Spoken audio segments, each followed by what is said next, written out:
Hello there, and welcome to The Sleepless Scientist, a quiet place in the cosmos where your thoughts can unwind and knowledge becomes a soft lullaby for the night. Tonight's journey will take us into a question that has followed humanity for as long as we have looked up at the stars. A question that feels both immense and strangely personal. Are we alone in the universe? But before you settle in and get cozy, I'd love if you could take a moment to like this video and subscribe, only if you truly find these quiet explorations enjoyable. And when you're ready, leave a comment to let me know where in the world you're listening from and what time it is for you right now. It's always such a gentle reminder of how many minds are drifting through these ideas together, each in their own small corner of the night. Now, feel free to dim the lights, maybe turn on a fan for a soft background hum, and let's gently begin our journey into the question of whether we are alone, or part of something far larger and perhaps far quieter than we ever imagined. And if your mind begins to wander, that's perfectly fine.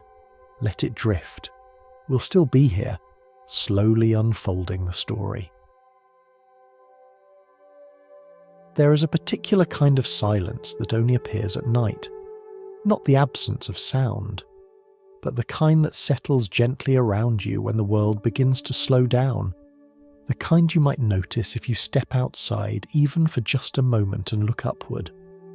Above you, scattered across the darkness, are points of light, some faint, some steady, some flickering slightly, as if they're breathing from far away. And even if you don't know their names, even if you've never studied them, there is a quiet recognition that what you're looking at is not just decoration, it is distance, it is time, it is something so vast that the mind doesn't quite know how to hold it all at once. And somewhere in that stillness, almost without trying, a question begins to form. It doesn't arrive as a formal sentence. It's more like a feeling that slowly becomes words. Are we alone? It's a question that has appeared in different forms across different cultures for thousands of years. Long before telescopes, long before we understood what stars really were, people looked up and wondered if those distant lights were homes, or fires, or something alive. And now, with everything we've learned, with all our science and technology, the question hasn't disappeared. If anything, it has become deeper. Because today, we know something that earlier generations could only guess. Those tiny points of light in the sky are not just lights, they are suns. Many of them are larger than our own.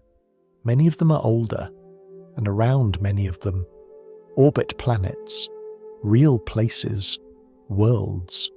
Some of them are rocky, like Earth. Others are vast and gaseous, swirling slowly in thick atmospheres.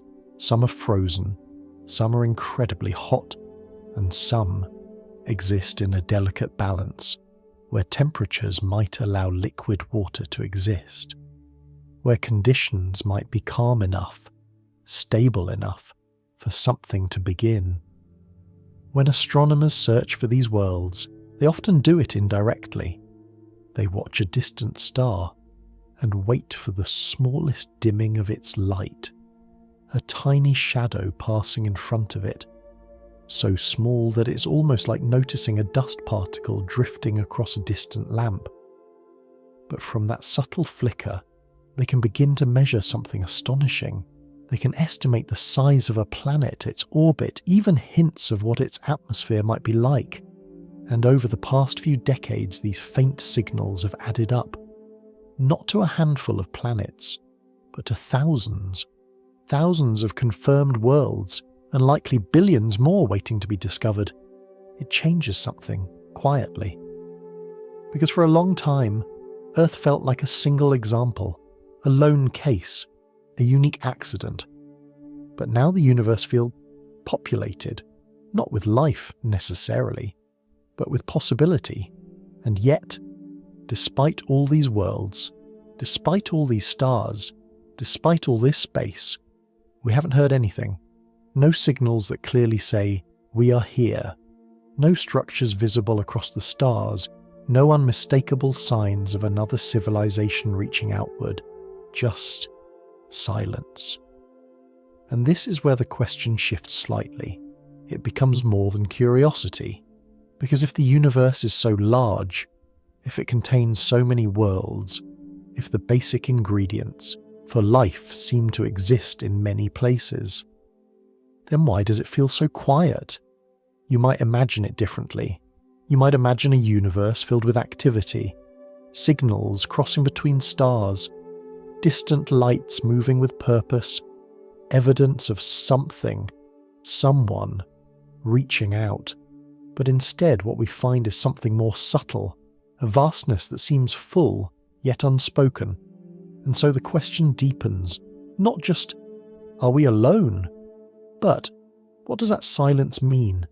Is it a sign that life is rare, or that intelligent life is fragile, or perhaps that the universe is full of life, but in forms so different, so quiet, or so distant, that we simply don't recognize it yet?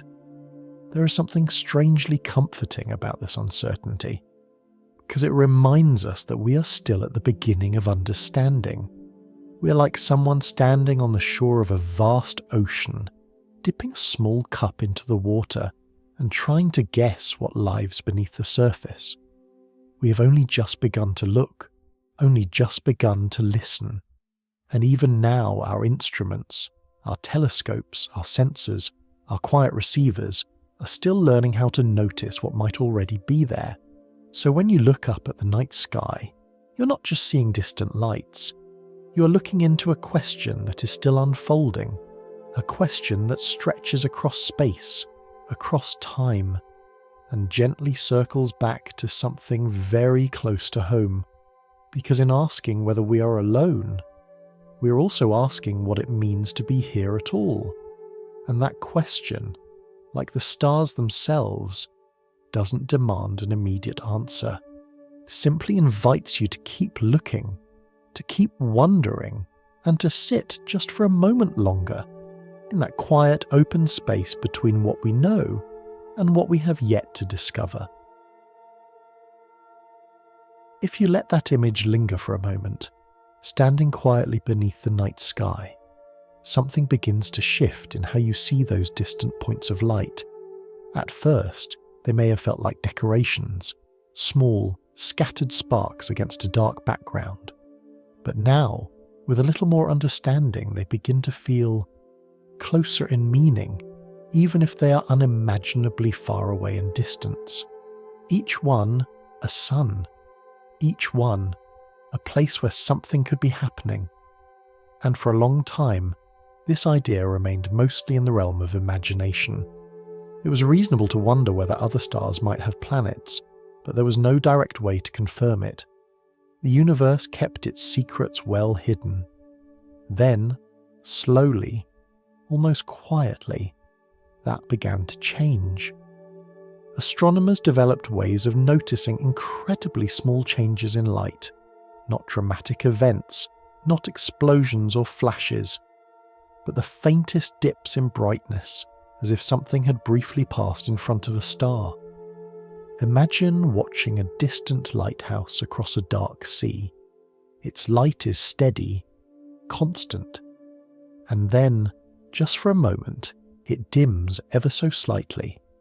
Not enough to draw immediate attention, but enough that, if you were watching carefully, you might begin to suspect that something had moved between you and the light. That is, in essence, how many planets are discovered.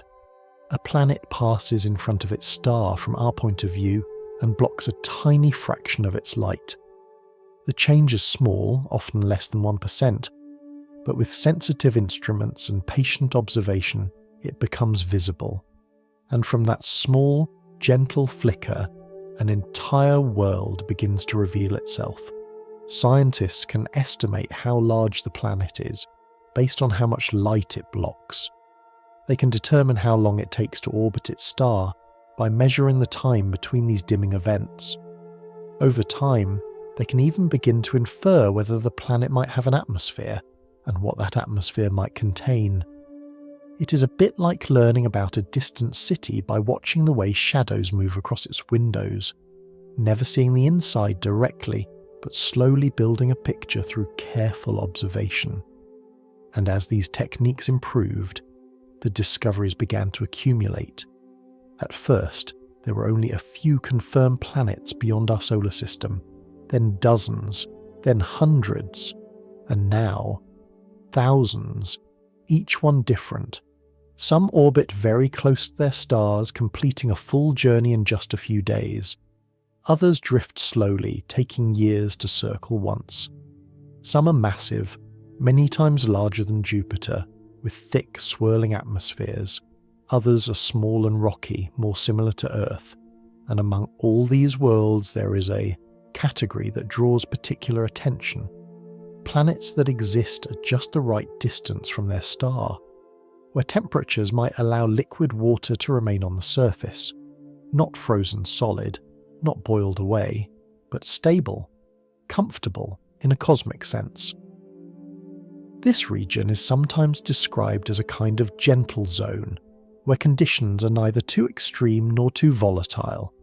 You might think of it as the difference between standing too close to a fire or too far from it, and finding that quiet middle distance where the warmth feels just right. Earth exists in such a place, and when we find other planets in similar positions, it is natural to wonder, could they also host life? But as we look more closely, something important begins to emerge. Being in the right place does not guarantee the right conditions. A planet might sit at the perfect distance from its star and still be completely inhospitable. Its atmosphere could be too thin to hold heat, or too thick, trapping so much warmth that the surface becomes unbearably hot. It might lack a magnetic field, leaving it exposed to streams of energetic particles from its star. Or its history might have included violent events that stripped away the very ingredients life depends on. It is a bit like finding a house in a pleasant neighbourhood, only to discover that the walls are missing, or the roof has collapsed, or the air inside is unbreathable.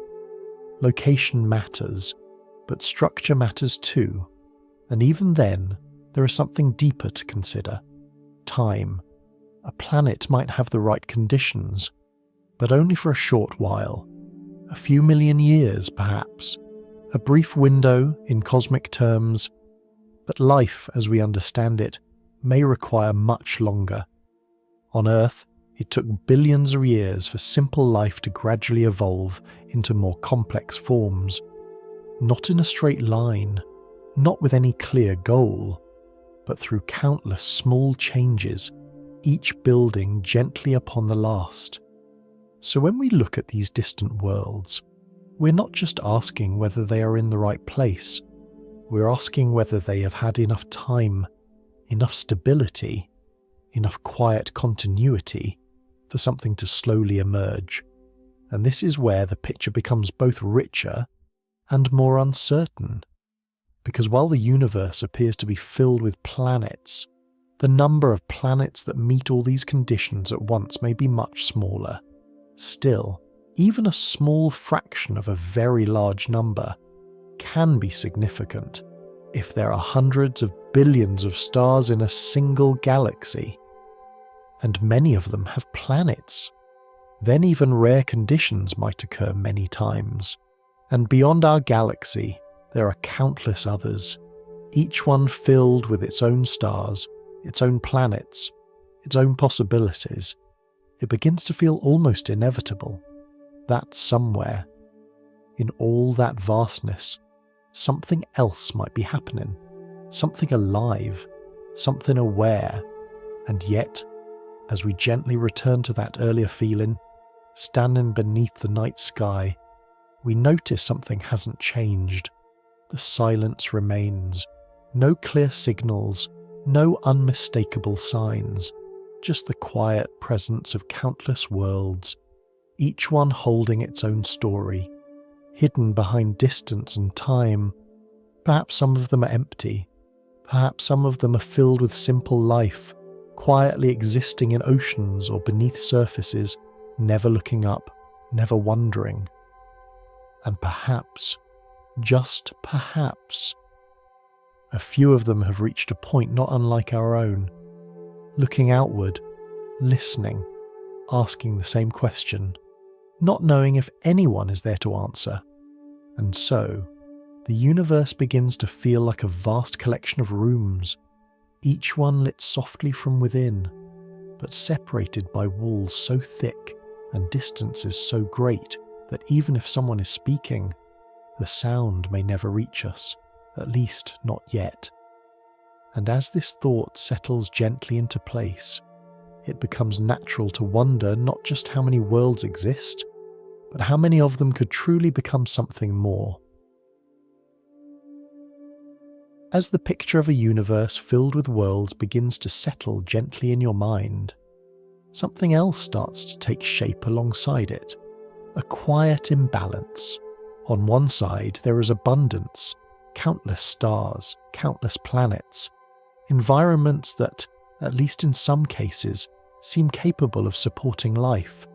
It feels almost inevitable, like seeds scattered across a vast landscape. And yet, on the other side, there is silence. Not just a lack of answers, but a lack of even the faintest signs. It's a little like walking into a forest that should be full of birds. You can see the trees, you can feel the air, you can imagine branches filled with movement and sound.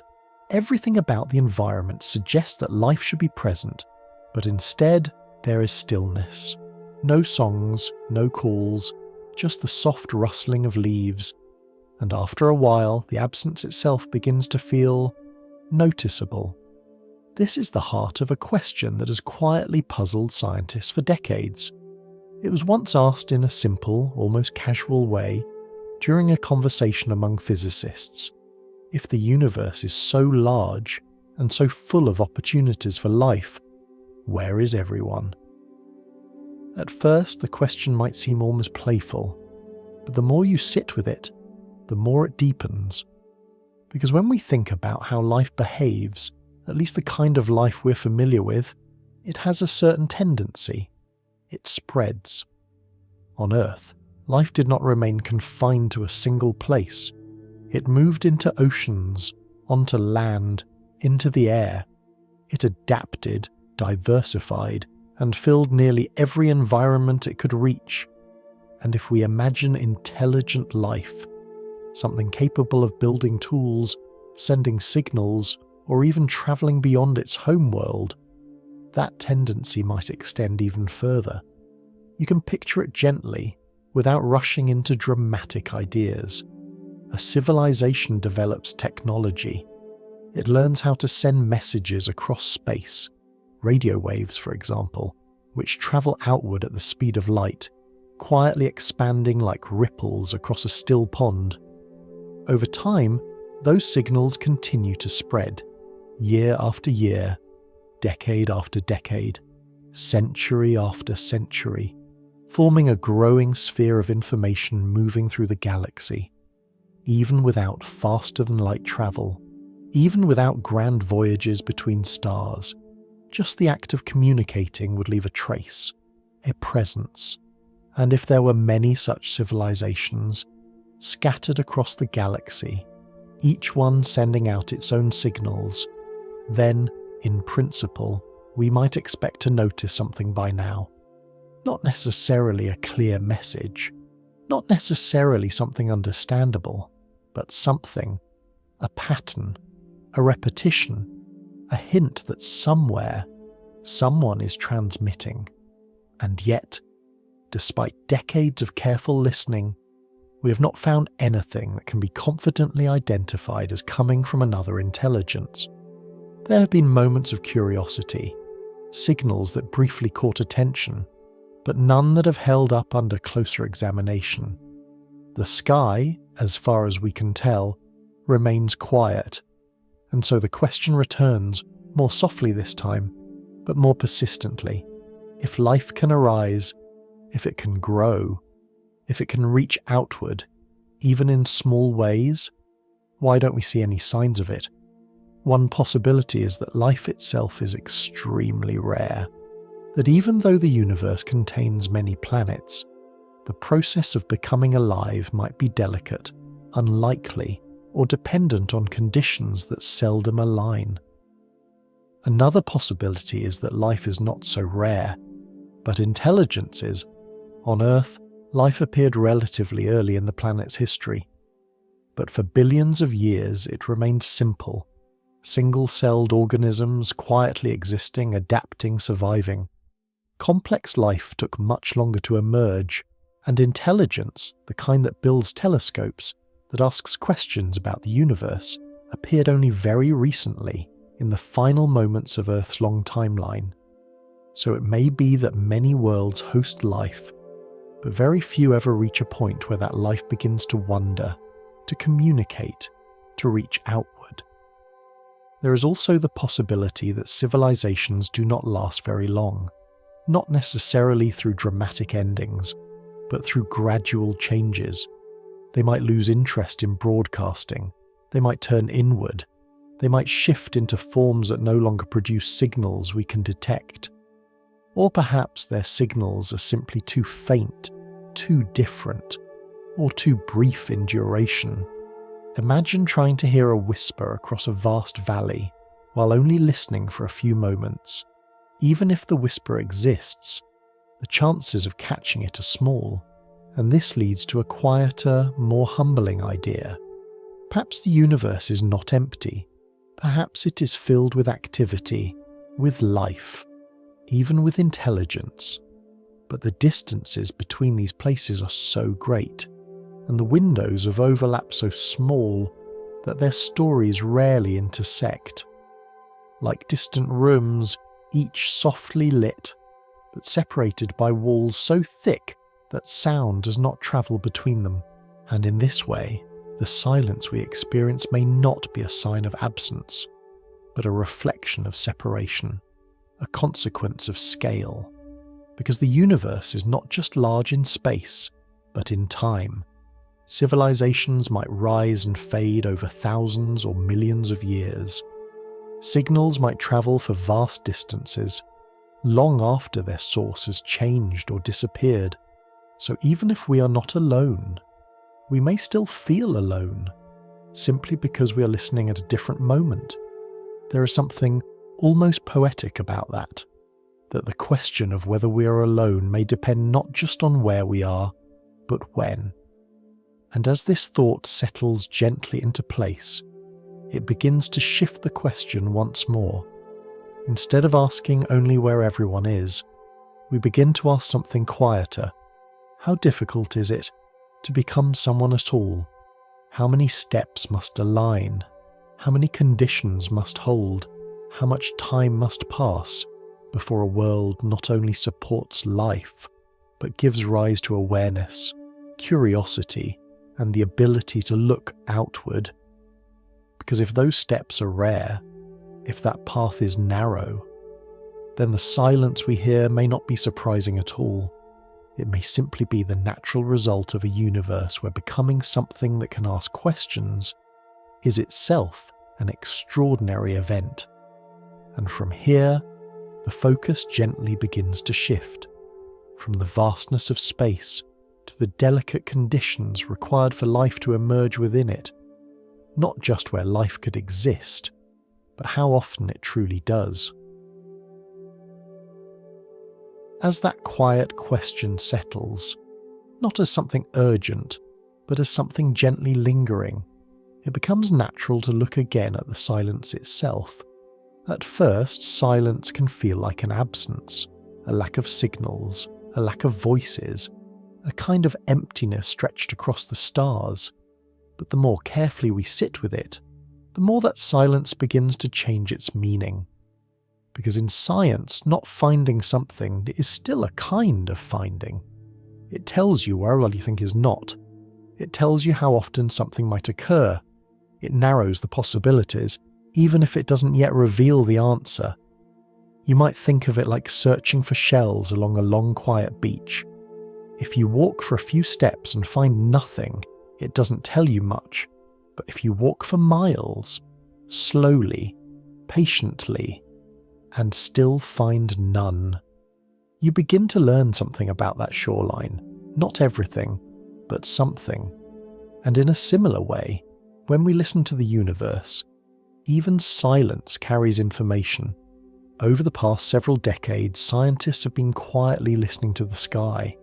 Not with ears, of course, but with instruments designed to detect faint signals, subtle patterns of energy that travel through space.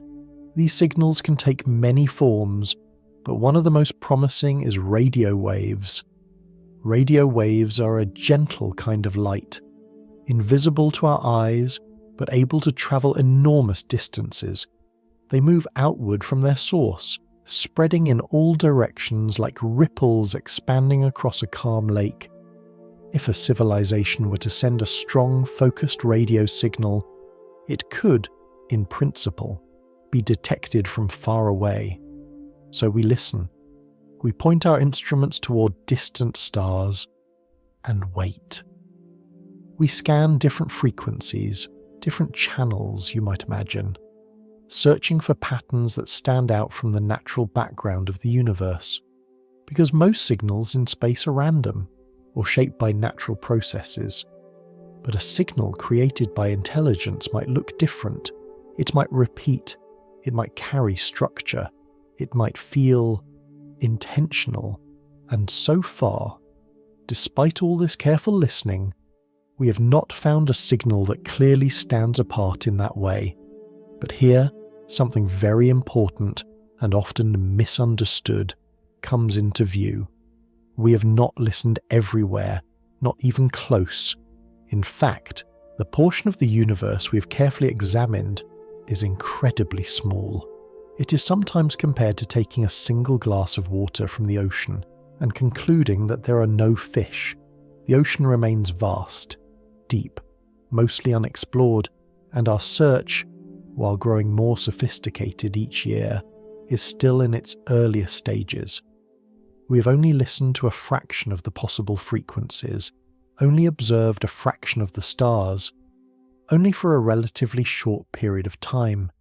And this matters because signals do not last forever.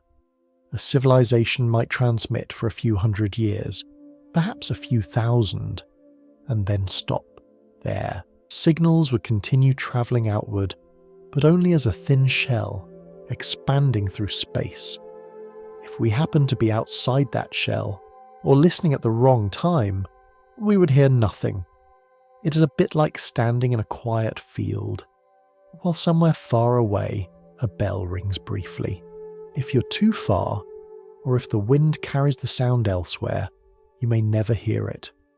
Not because the bell did not ring, but because the conditions did not allow the sound to reach you. And so, the silence we observe may not mean that no one has ever spoken. It may simply mean that we have not yet crossed paths with those signals. There is also another layer to consider. The universe is filled with natural signals, stars emitting energy, galaxies glowing softly, cosmic events unfolding in ways that produce patterns of their own. Distinguishing between what is natural and what might be artificial is not always straightforward. Sometimes a signal may seem unusual at first, only to reveal a natural explanation upon closer study, and so the search requires patience, care, a willingness to remain uncertain. But even with all these limitations, the silence still tells us something. It suggests that if intelligent civilizations are out there, they are not extremely common in the immediate cosmic neighborhood, or at least not in a way that makes them easy to detect. And this brings us back to a subtle shift in perspective. Instead of asking simply, "Why don't we hear anyone?" we begin to ask, how likely is it that anyone is close enough, loud enough, and present at the same time for us to notice?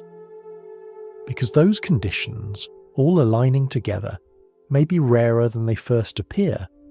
Distance matters, time matters, behaviour matters. A civilization might exist, but remain quiet. It might communicate in ways we do not yet understand, or it might exist in a time long before or long after our own.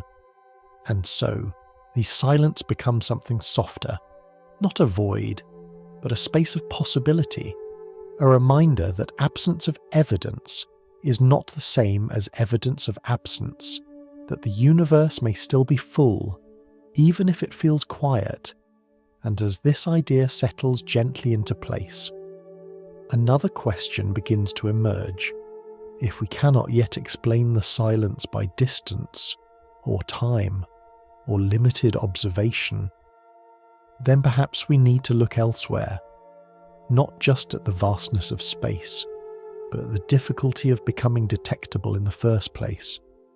How many steps must go right for a planet to move from chemistry to life, to intelligence, to technology, and finally, to something that leaves a trace across the stars? Because if that path is long and fragile and easily interrupted, then the silence may not be surprising at all. It may simply reflect how rare it is for a world to reach that final step. And so, our attention begins to turn, slowly and naturally, toward the conditions that make a planet not just habitable, but alive. As your attention gently shifts from the vast silence between the stars, it begins to settle on something closer, not close in distance, but close in familiarity, a single planet, a world like our own. Because when we ask whether life exists elsewhere, it's natural to begin with a simple idea. Find a planet that looks like Earth, and perhaps it will behave like Earth.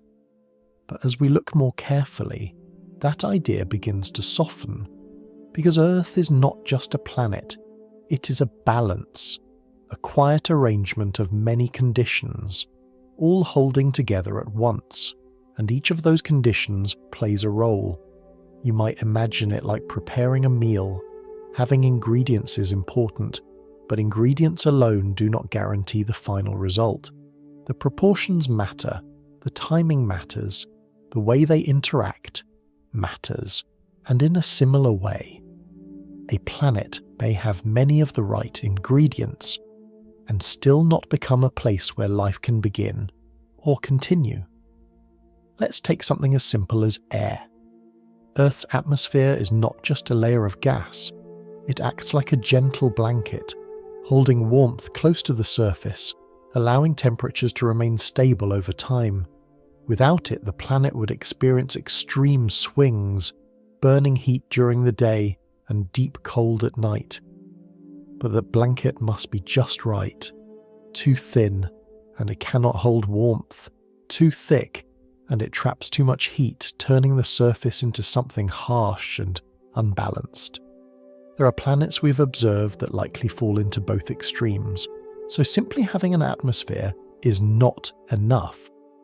Then there is protection.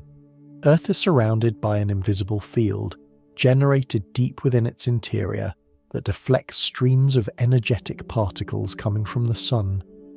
Without this protective layer, those particles could gradually strip away the atmosphere itself, leaving the surface exposed. It's a bit like having a roof over your head during a storm. Without it, even a well-built home can slowly deteriorate under constant exposure. Some planets may begin with thick atmospheres, only to lose them over time. Others may never form such protection at all.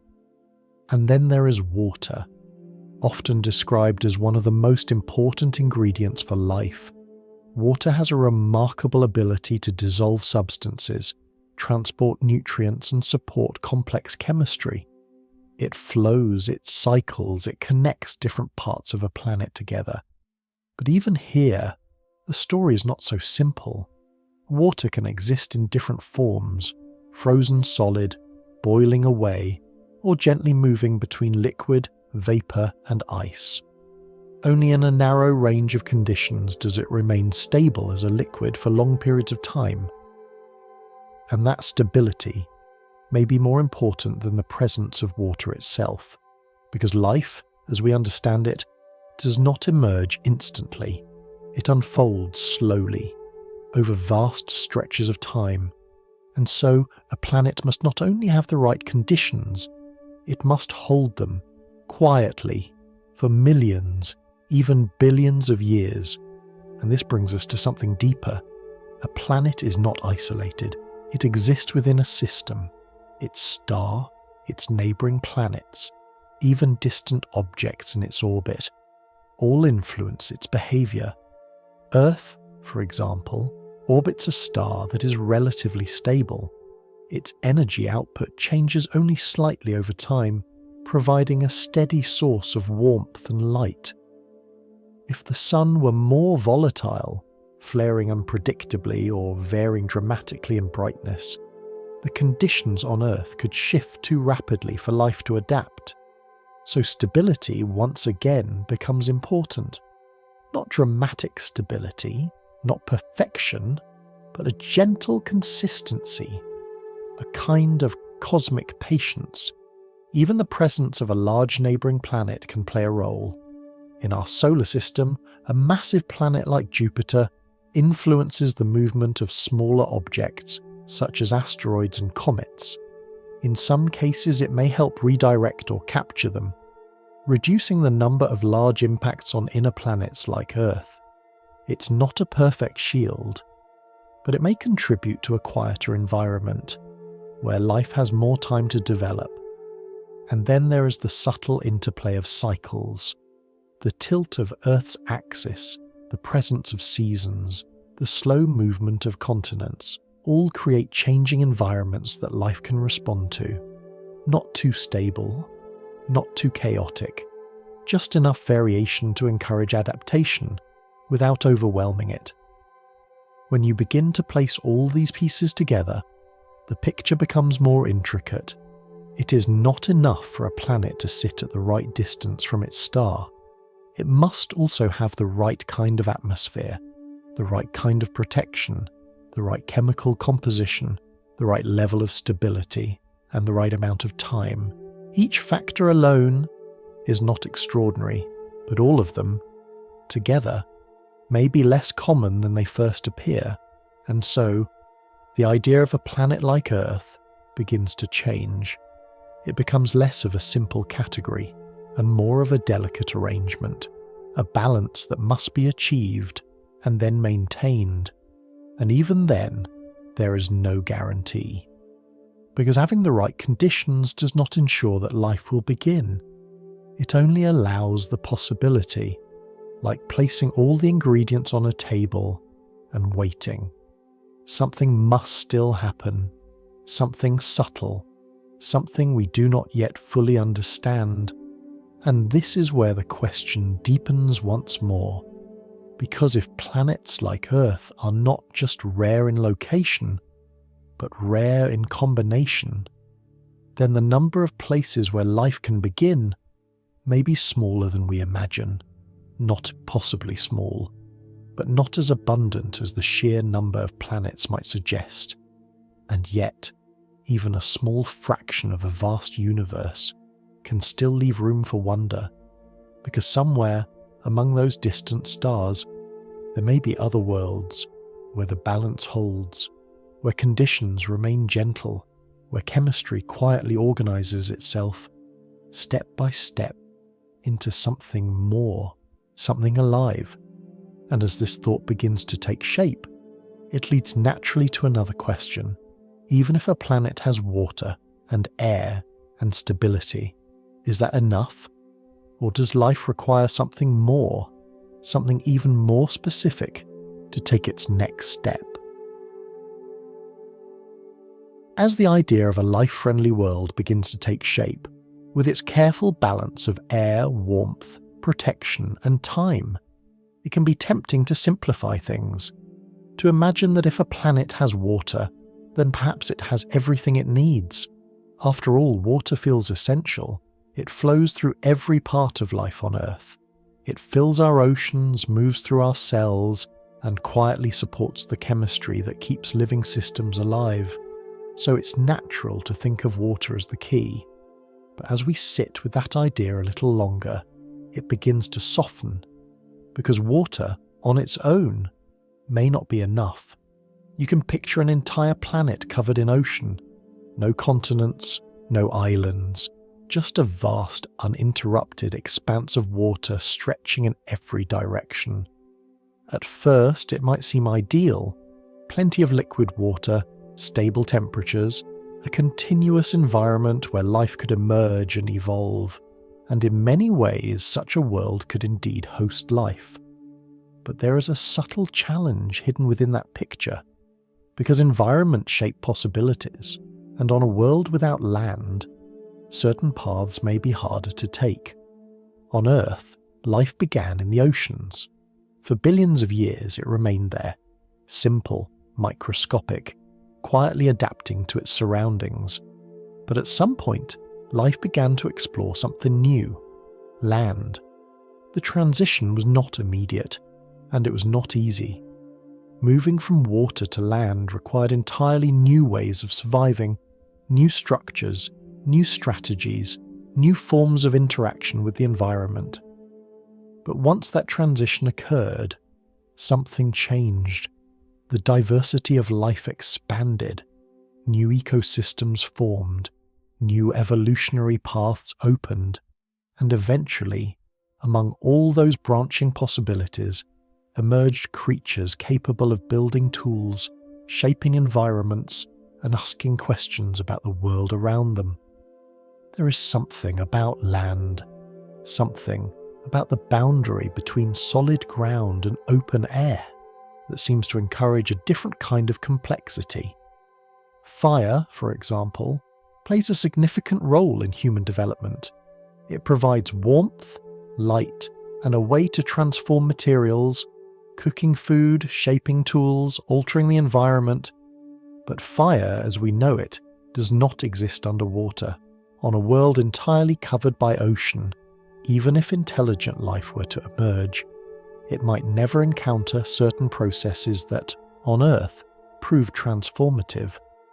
You might imagine trying to build a complex technology while submerged in water. Every movement slowed, every reaction altered, many materials behaving differently, or not at all. It's not impossible, but it may be more difficult. And so, the presence of both water and land creates a kind of balance. Water allows life to begin, land allows it to diversify, to experiment, to interact with its environment in new ways. Together, they form a richer stage for evolution to explore. There are hints of this even within Earth's own history. Some of the most intelligent animals in the ocean, creatures like dolphins or octopuses, show remarkable problem-solving abilities. They can learn, adapt, and interact in sophisticated ways. And yet, their environment may limit how far that intelligence can extend. Without access to fire, without stable surfaces for building, without certain materials behaving in predictable ways, their development follows a different path, not lesser, just different. And this brings us back to the broader question. When we search for life beyond Earth, we often focus on water, and for good reason. But perhaps we should also be asking, what kind of world surrounds that water? Is there land? Is there variation? Is there a diversity of environments that can gently push life in new directions? Because intelligence, as we understand it, may not emerge simply from survival. It may emerge from challenge, from the need to adapt to changing conditions, to solve problems, to interact with a complex and shifting world. And that kind of environment may require more than a single uniform setting. It may require contrast, edges, boundaries, places where different conditions meet. Even on Earth, many of the most dynamic ecosystems exist at boundaries, the edges between land and sea, between forest and open space, between one climate and another. These transitions create opportunities, and over time, those opportunities can lead to new forms of life, new behaviours, new possibilities. So when we imagine distant worlds, covered in vast oceans, quietly circling their stars, we can still imagine life there.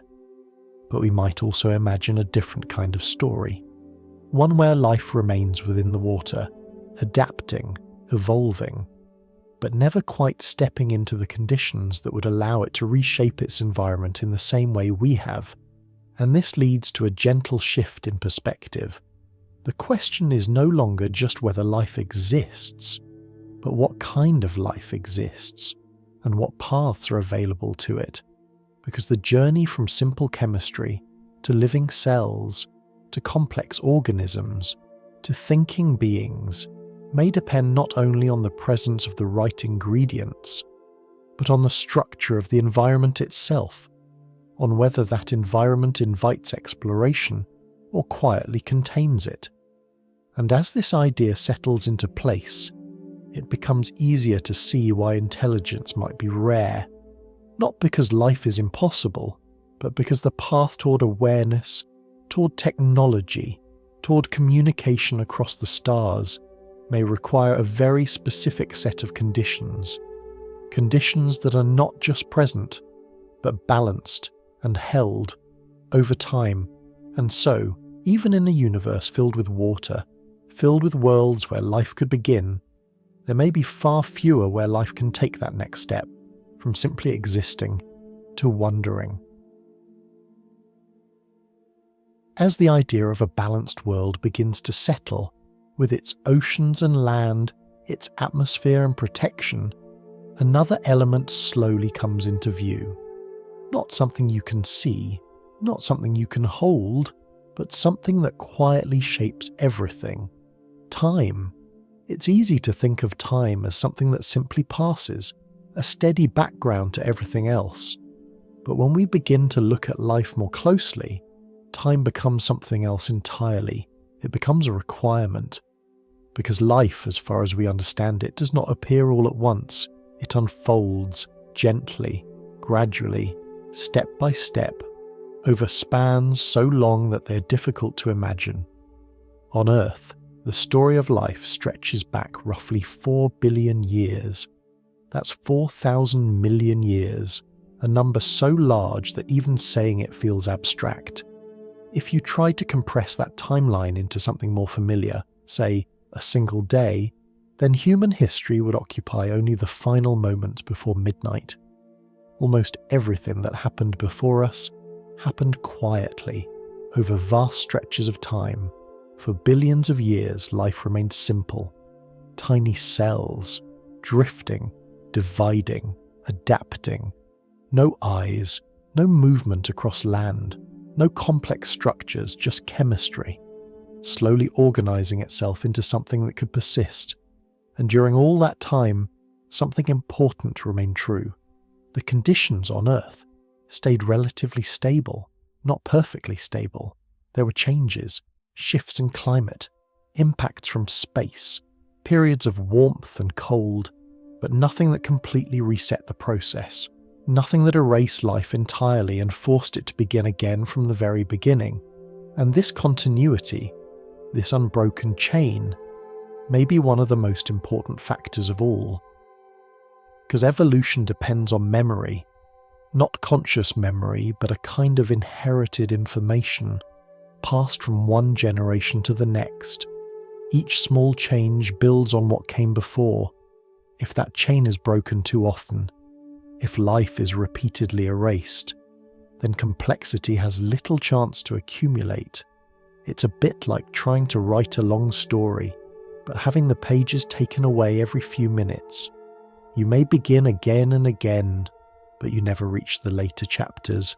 And so, a planet that supports life must not only have the right conditions, it must protect those conditions for a very long time.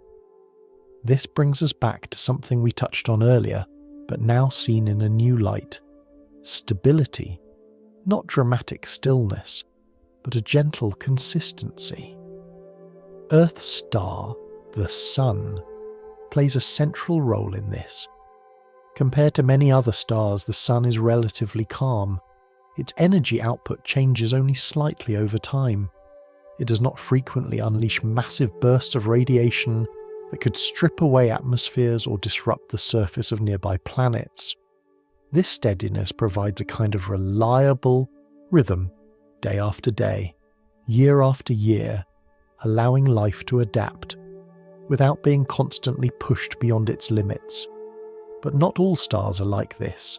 Some are more active, more variable, prone to sudden flares that release large amounts of energy. On planets orbiting such stars, the environment may change too quickly or too violently for complex life to take hold. Even if life begins, it may struggle to persist. And then there is the broader environment of a planetary system.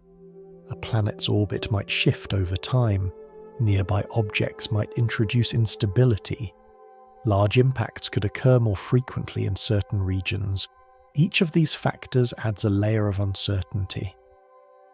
And over billions of years, even small instabilities can accumulate.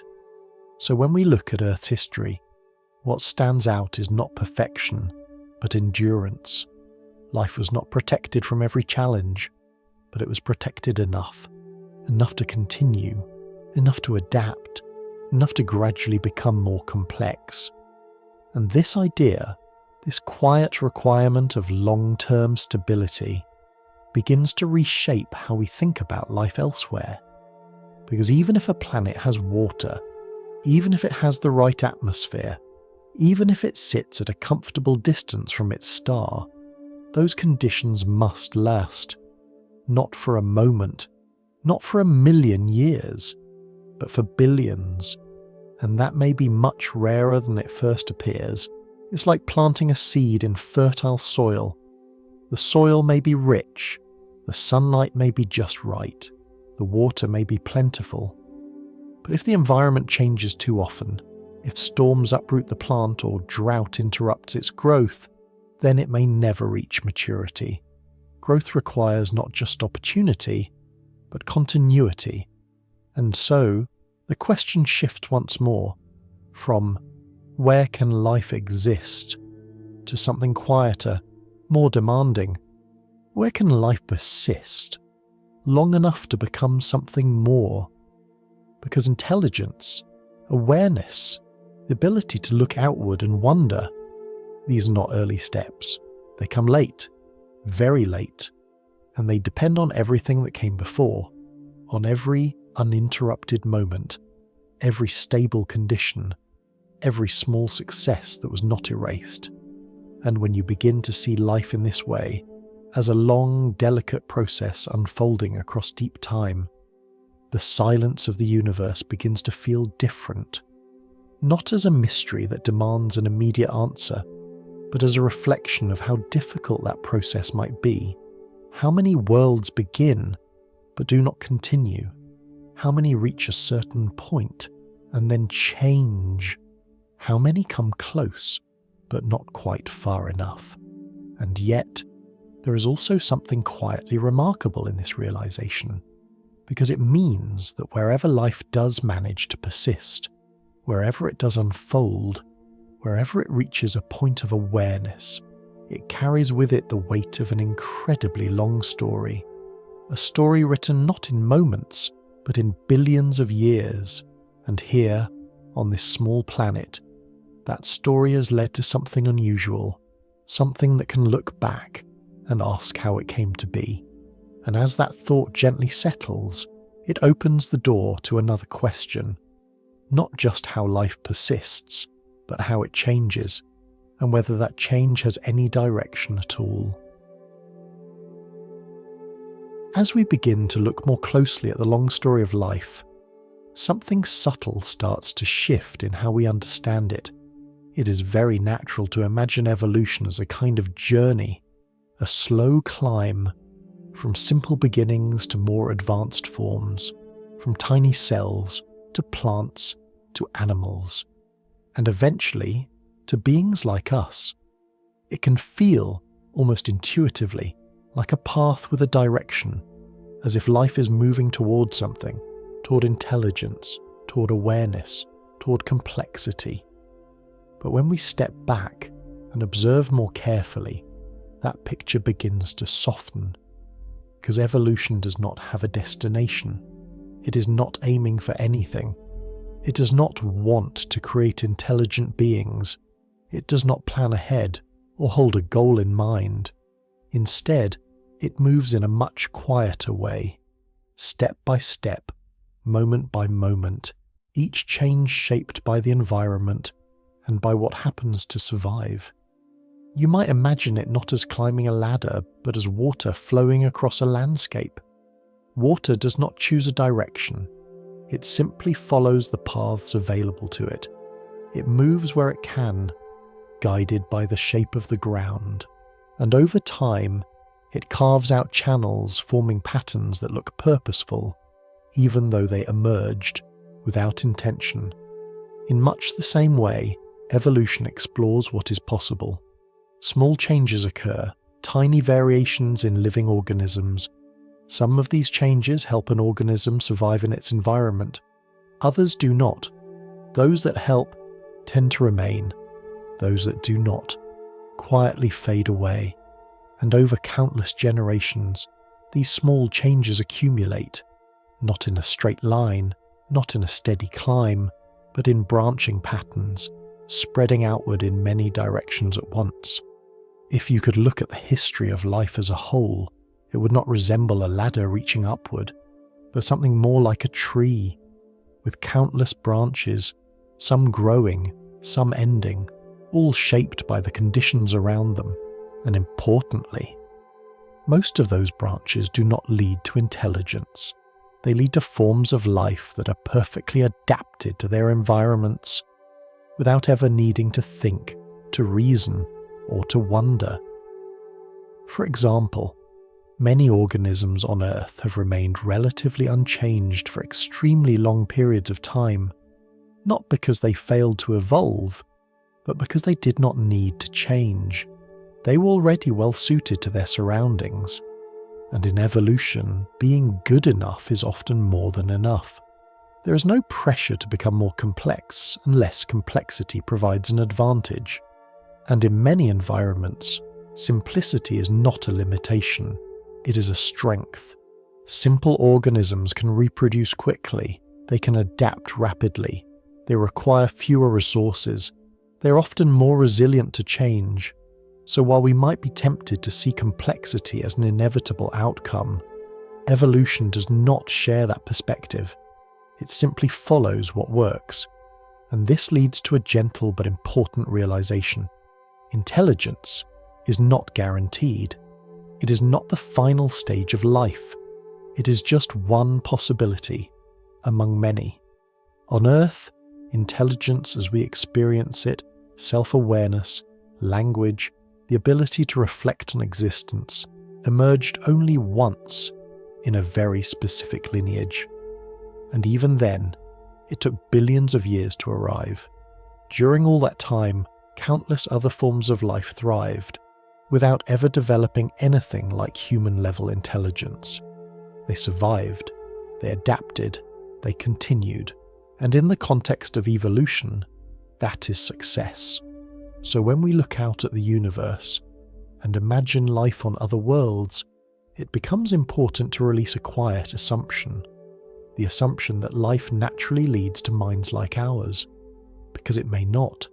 It may lead to entirely different outcomes, worlds filled with life, but not with thinking beings, ecosystems that are rich, diverse, and stable, yet never produce creatures that build tools or send signals across space.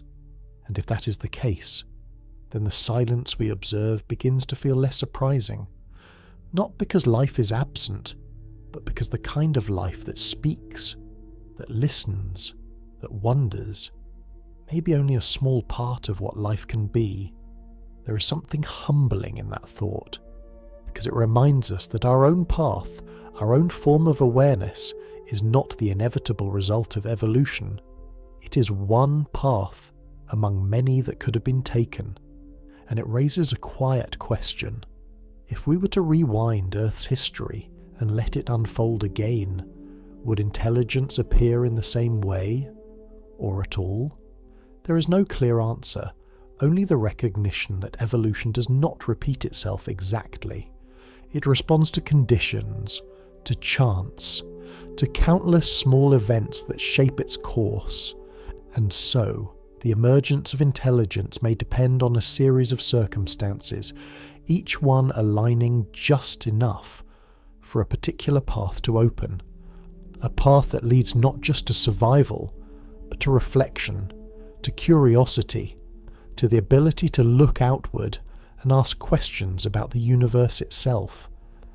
And as this idea begins to settle, it invites a softer perspective, that life in its many forms does not exist to become something else. It simply exists, adapting, continuing, unfolding in ways that are shaped by its environment. And occasionally, in rare and quiet instances, it becomes aware of itself. And when that happens, something new enters the story.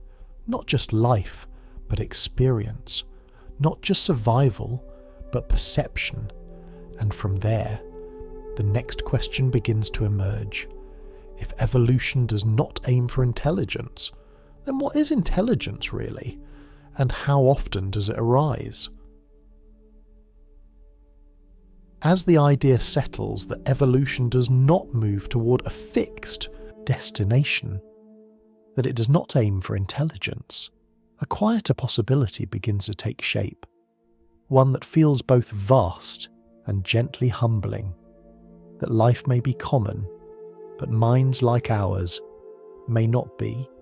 It is a subtle distinction, but an important one, because when we imagine life beyond Earth, we often imagine something familiar, creatures that think, that communicate, that build, that wonder, something we could recognize, something we could speak to. But life, in its simplest form, does not need to do any of those things. It only needs to continue, to persist, to maintain itself, long enough to pass something forward. On Earth, life began very early. Not long after the planet cooled enough for oceans to form, simple organisms appeared, tiny single-celled forms of life drifting in water, carrying out basic chemical processes. No thoughts, no awareness, no sense of self, just activity. And for a very long time, that was enough. For billions of years, life remained at this level. It spread, diversified, adapted to different environments, but it did not become complex in the way we might expect. No animals, no plants as we know them, no movement across land. Just a quiet, microscopic world, thriving in ways that are easy to overlook. And even today, that world has not disappeared.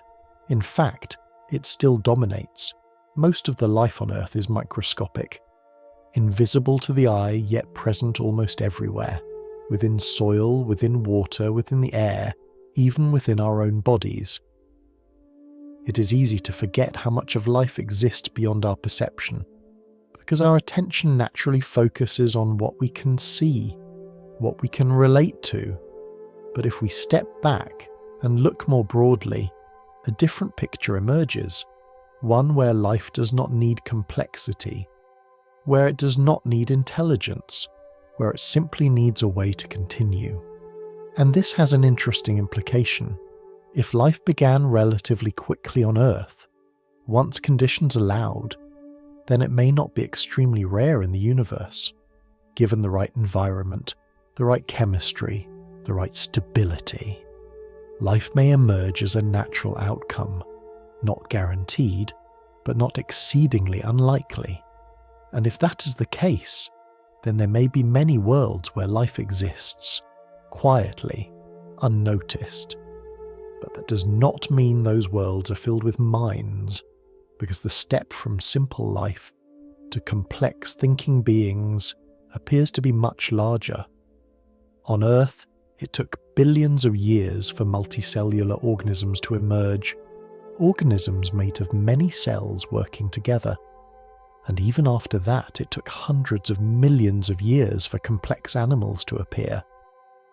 And among those animals, only one lineage developed the kind of intelligence that leads to technology language, and reflection. It is a very narrow path, not impossible, but not common, even within a single planet. So when we imagine life across the universe, it may be helpful to picture something different. Not a galaxy filled with civilizations, but a galaxy filled with ecosystems. Worlds where life exists in oceans, beneath surfaces, within atmospheres, adapting quietly to its environment, breathing in whatever way is appropriate for that world, growing, reproducing, continuing, but never building radios, never sending signals, never asking questions about the stars. It is a strange image at first, a universe alive, but silent, full of activity, but without voices. And yet, when we consider how life has unfolded on Earth, it begins to feel plausible, because intelligence is not required for survival. It is one strategy among many, and in some ways, it may even be a costly one. Large brains require energy. Complex behaviors introduce new risks. Awareness brings not only understanding, but also uncertainty and perhaps even vulnerability. So evolution does not necessarily favor intelligence, it favors what works. And in many environments, simple, efficient life may be the most effective solution. This leads to a gentle shift in how we interpret the silence of the universe. Instead of asking, "Why don't we see anyone?" we might begin to ask, "How often does life reach the point where it can be seen?" Because visibility requires more than existence. It requires a chain of developments. Life must begin. It must become complex. It must develop intelligence. It must create technology. It must choose to communicate. And it must do so in a way we can detect, at a time when we are listening. Each step is possible, but each step adds a layer of rarity. And when you place them together, the path becomes narrower, not closed, but selective. And so, the universe may not be empty. It may be full of life, in forms that never reach beyond their own worlds. Worlds where oceans move quietly beneath distant skies, where chemistry unfolds into living systems, where ecosystems rise and fall without ever producing a voice that travels between the stars. There is something peaceful in that idea, that life, in its simplest form, does not need to be observed or recognized to have meaning. It simply exists. And yet, here we are, on a small planet, in a quiet corner of the galaxy, having reached a point where we can look outward and wonder. And that in itself may be unusual, not impossible, but rare enough that the silence around us begins to feel less like a mystery and more like a reflection of how difficult it is for life to become aware of itself. And as that thought gently settles, it opens the door to something even more subtle. Because if life can exist without awareness, then what is awareness? When does it begin?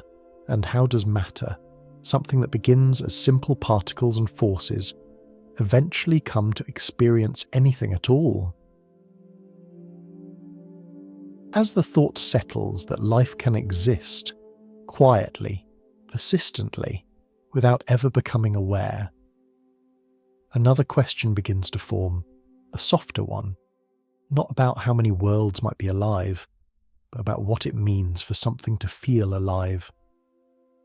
Because there is a difference, subtle but profound, between life that simply continues and life that experiences. A plant grows, a bacterium divides, an ecosystem shifts and adapts. But do they feel anything? Do they have an inner sense of being, even in the faintest way? And if not, when does that begin? It's a question that doesn't have a simple boundary. There is no clear moment where we can say, here, awareness starts. Instead, it seems to emerge gradually, like the slow brightening of a dim room where shapes become clearer over time, but without a single instant where darkness suddenly turns into light. You might imagine a very simple organism, one that responds to its environment. It moves toward warmth, it avoids harmful conditions, it reacts in ways that help it survive. At first, these responses may be entirely mechanical, chains of chemical reactions, patterns shaped by evolution, without any inner experience. But as systems become more complex, something begins to change, not all at once, not dramatically, but slowly, gently. Networks of cells begin to coordinate.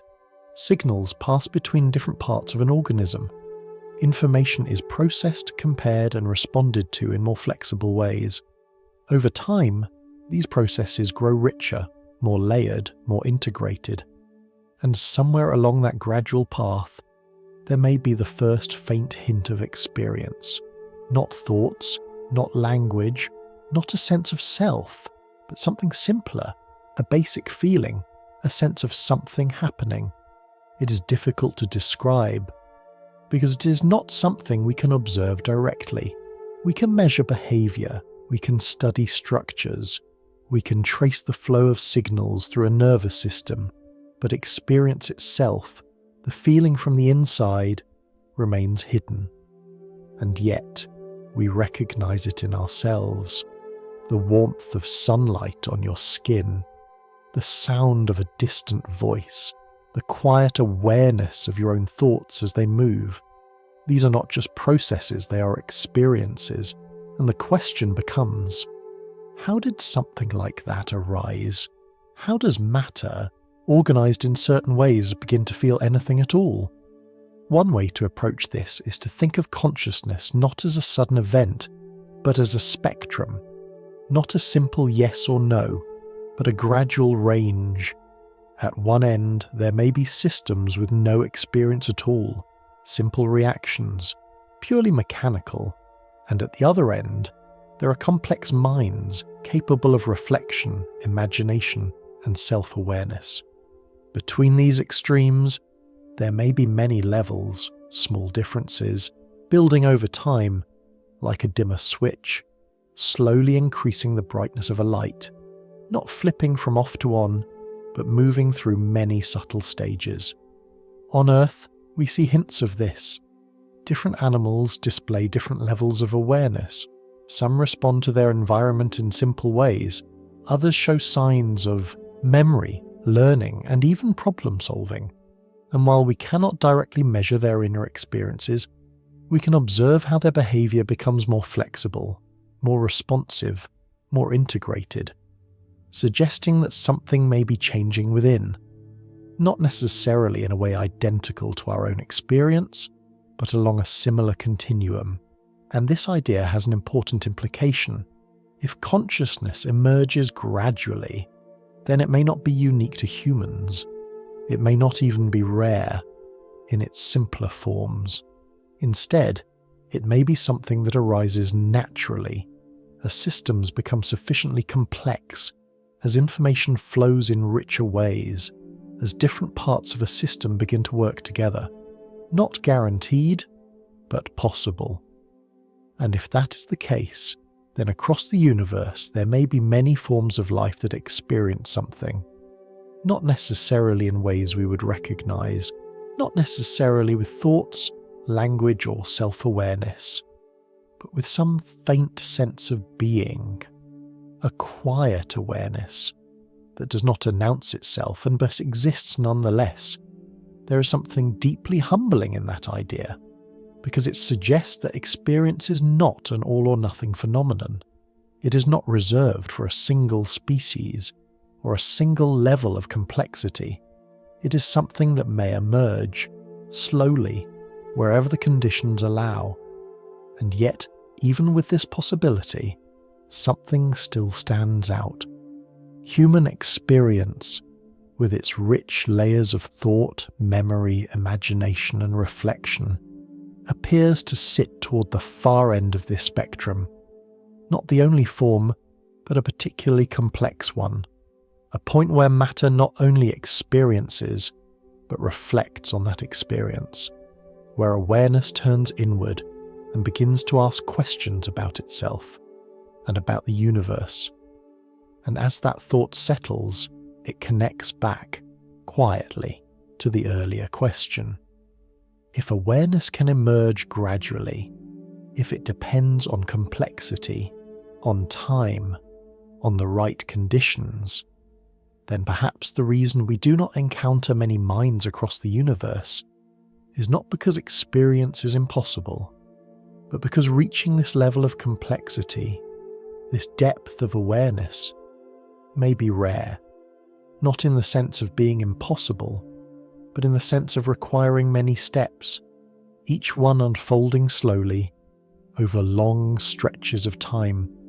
And so, the universe may not be empty of experience, it may be filled with faint flickers, scattered across distant worlds. But the kind of awareness that looks outward, that builds tools, that sends signals into space, may be much less common. And from here, another layer of the story begins to unfold, because once experience becomes rich enough, something else appears, a sense of self, a story, that the mind begins to tell about itself. As the idea of experience begins to take shape, not as something sudden, but as something that grows gradually, another layer quietly appears within it. Not just the ability to feel, but the sense that those feelings belong to someone, a center, a point of view, a self. It's something so familiar that we rarely question it. The feeling that there is a you inside your experience as moving through time, remembering the past, anticipating the future. A continuous thread. But when we look more closely, that sense of self begins to soften just a little. Because the self may not be a fixed thing, it may be something constructed, moment by moment. You can notice this in small ways. Think about a memory from many years ago, perhaps a childhood moment, a place, a feeling, a version of yourself that existed then. Now compare that to how you experience yourself today. The body has changed, the thoughts have changed, the preferences, the beliefs, even the way you see the world may all be different, and yet there is still a sense that it is you, a continuity that stretches across time. But where does that continuity come from, if everything about you is gradually changing? What is it that remains the same? One possibility is that the self is not a single, unchanging entity, but a kind of story, a narrative that your mind continuously builds, using memory, perception, and expectation. You might imagine it like a book that is being written as you read it. Each moment adds a new line, each memory adds a new chapter, and together they create the impression of a continuous character. But that character is not fixed. It evolves with the story. And sometimes parts of that story can even shift or fade. Memories can be forgotten. Details can change. Events can be reinterpreted. And yet the sense of being someone remains. Because the mind is constantly weaving these pieces together, creating a coherent narrative that helps you make sense of your experience. This process is incredibly useful. It allows you to plan, to remember, to learn from the past, and to imagine the future. Without it, experience might feel fragmented, disconnected, difficult to navigate. So the sense of self may not be something separate from experience. It may be something that arises within it, a pattern, a structure, a way of organizing the flow of thoughts and sensations into something meaningful. You can notice this even in simple moments. If you sit quietly and observe your thoughts, you might see that they appear on their own. A memory arises, an idea forms, a feeling shifts, and yet there is a tendency to gather all of this into a single perspective, to say, "These are my thoughts," but the boundary between the observer and the thoughts themselves can become less clear when you look closely. It's not that the self disappears, it's that it becomes more fluid, less like a solid object and more like a process, something that is continuously being created rather than something that simply exists. And this idea, while subtle, connects deeply to what we explored earlier. If consciousness emerges gradually, then the self may also emerge gradually, not appearing all at once, but developing over time as systems become more complex, as memory becomes richer, as experience becomes more layered. In very simple organisms, there may be no sense of self at all, just reactions, just processes. In more complex animals, there may be a basic sense of individuality, a recognition of boundaries, of actions, of outcomes. And in humans, that sense becomes more elaborate.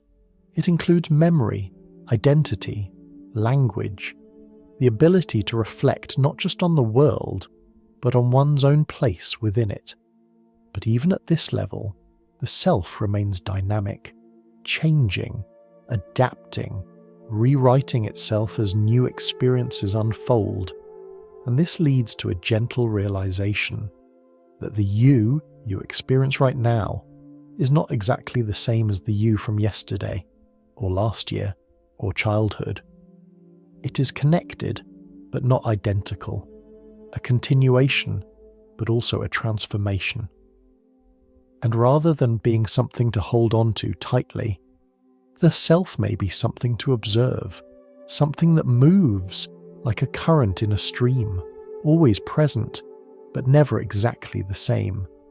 There is something quietly freeing in this perspective, because it suggests that identity is not fixed, that change is not a loss, but a natural part of the process, that the story continues, even as its details shift. And when we place this idea within the broader context of the universe, it becomes even more striking, because it means that on this small planet, in this vast cosmos, matter has not only become alive, it has not only become aware, it has begun to tell stories about itself, to reflect, to ask, to wonder.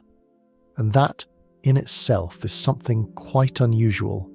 Not just life, but life that can look inward and see a narrative unfolding. And as this thought gently settles, another question begins to rise. If the self is a story, continuously shaped by the mind, then how much of what we experience feels like choice, and how much of it simply unfolds on its own? As the sense of self softens into something more fluid, less like a fixed object and more like an ongoing story, another quiet question begins to take shape. If the self is something that is continuously being constructed, moment by moment, then what about choice?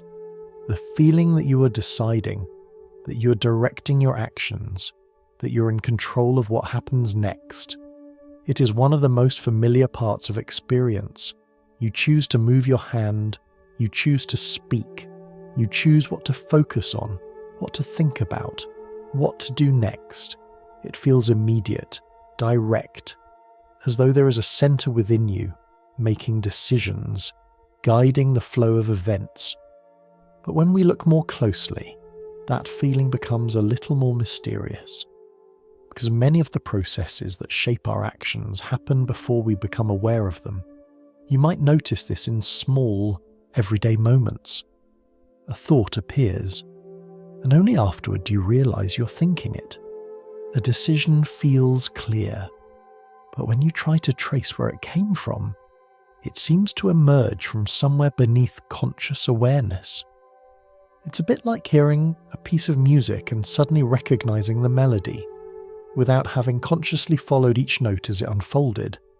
The experience feels whole, but the process behind it is more subtle, and so Some scientists and philosophers have suggested that the feeling of making choices, of having complete control, may not be as straightforward as it seems, not an illusion in the sense of being false or meaningless, but an illusion in the sense of being a simplified version of a much more complex process, a kind of useful story that allows us to function smoothly in the world.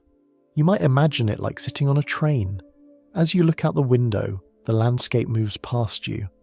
Trees, buildings, distant hills, all shifting slowly as the train continues forward.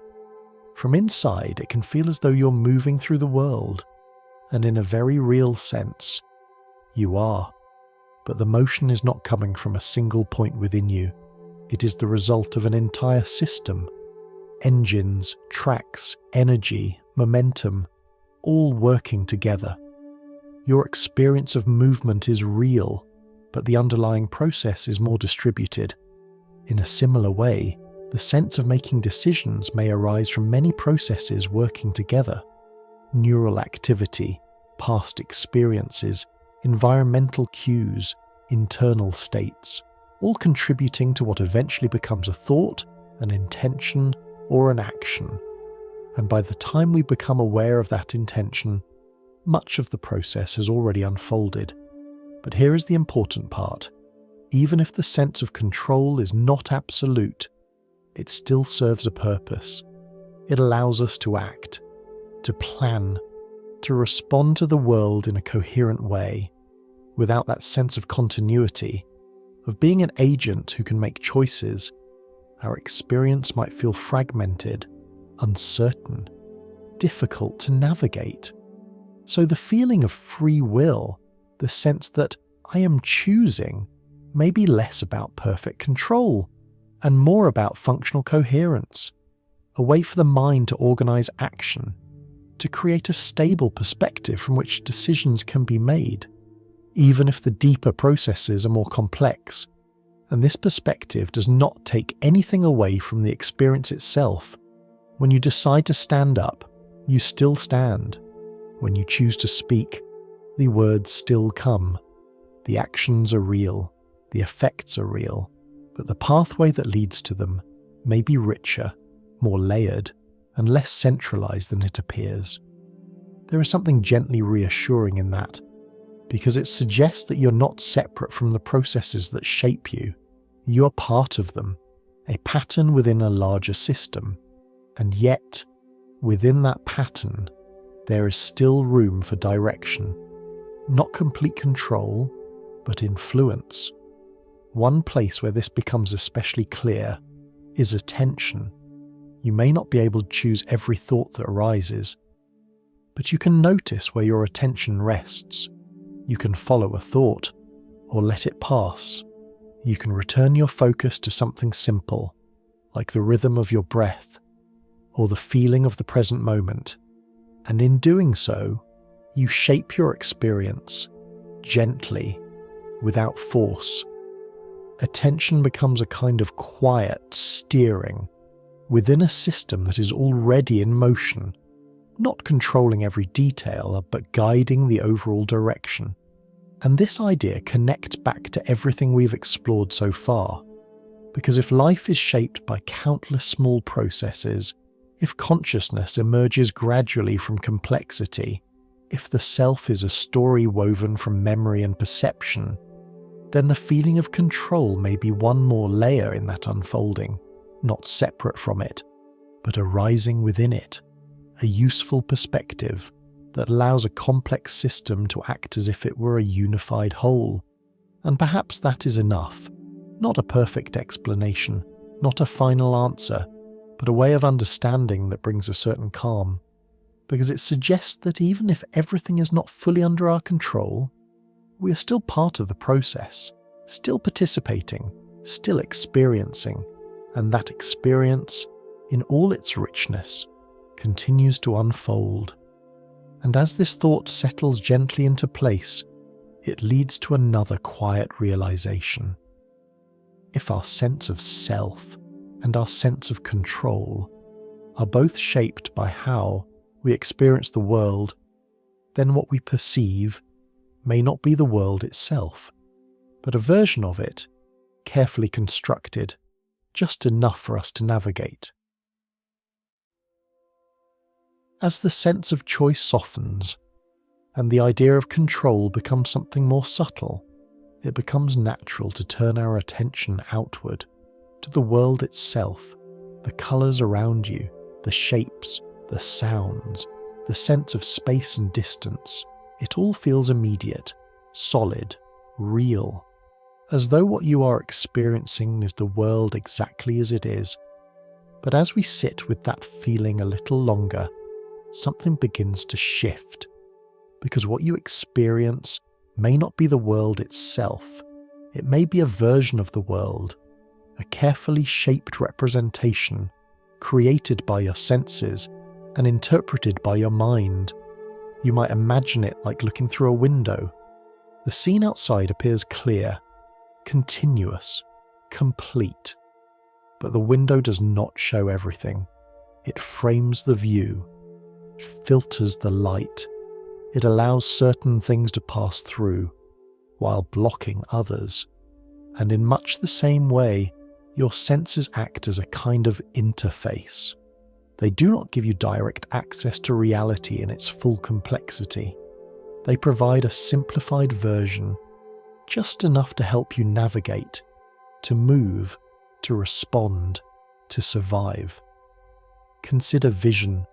What you see feels rich and detailed, filled with colour and depth, but the light that reaches your eyes is only a small part of what exists. There are forms of light that pass through space that your eyes do not detect. Some carry more energy, some carry less. Some pass through objects entirely, without leaving any trace in your perception. And yet, they are still there, part of the same reality, just outside the range of what you can see. Your visual experience is not false, but it is selective. It shows you what is useful, not everything that exists. The same is true for sound. You hear voices, music, the gentle hum of the world around you, but there are vibrations moving through the air, above and below the range of your hearing. Some creatures can detect them, others cannot, and so each species experiences a slightly different version of the same environment, not different worlds, exactly, but different slices of the same world. You might imagine it like a dashboard inside an aircraft. The pilot does not see the entire sky in all its complexity. Instead, they see instruments, simplified indicators that represent speed, direction, altitude. These indicators are not the sky itself, but they provide enough information to guide movement, to make decisions, to navigate safely. In a similar way, your senses provide a kind of dashboard. They translate the complexity of the world into signals that your mind can understand. Colours become labels for different kinds of light. Sounds become patterns that carry meaning. Textures become sensations that guide interaction. All of it designed not for completeness, but for usefulness. And over time, your brain learns how to interpret these signals. It builds a model, a consistent picture of the world, based on past experience and present input. But that picture is not the world itself.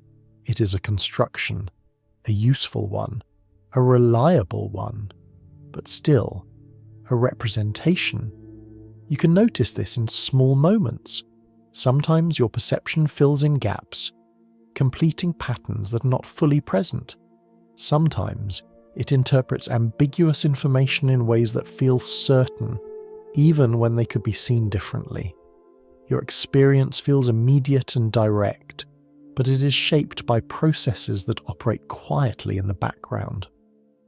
And this leads to a gentle realization that what we call reality, at least as we experience it, is not the full story. It is a version that has been filtered, shaped, and simplified through the lens of our senses and our minds, not because anything is being hidden, but because complexity must be reduced for experience to be possible at all.